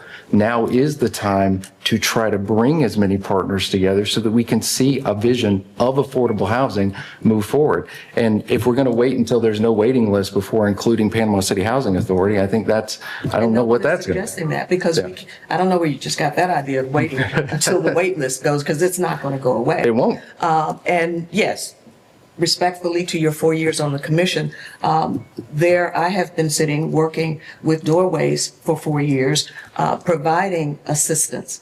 We started out with a $300,000 grant.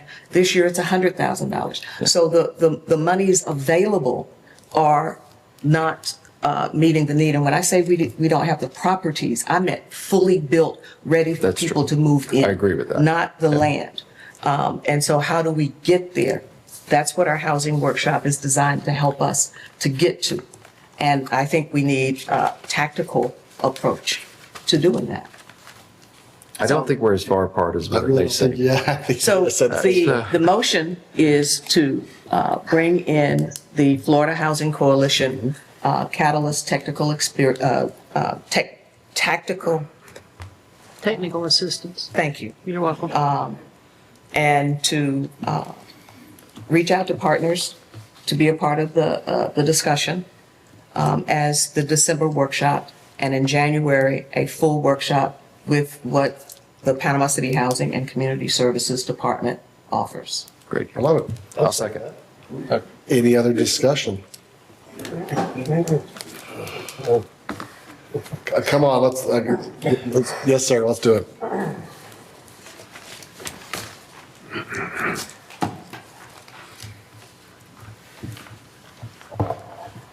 Mr. Mayor and Commissioners, I attended the, Rufus Wood, 1911 East 10th Street. I attended the meeting at the City Hall the first Saturday in October, I believe it was. And we dealt with some issues with the housing. And I said that day I wasn't really happy with a lot of what I was hearing. I'm still concerned that our housing department is under attack. The question was raised, is the housing department being investigated? I still have some questions, and I'm really not happy, again, as I said that day, with what I heard. Mr.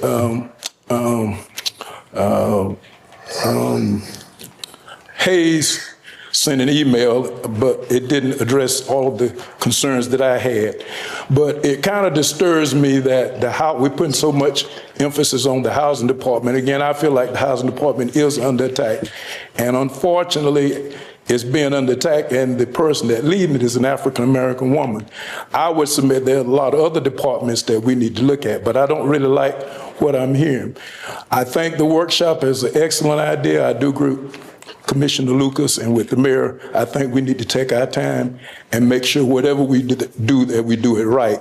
I would respectfully request that you don't do it on December the 1st. In our community, we are planning a commemoration in reference to the civil rights movement beginning with Rosa Parks and the Montgomery bus boycott.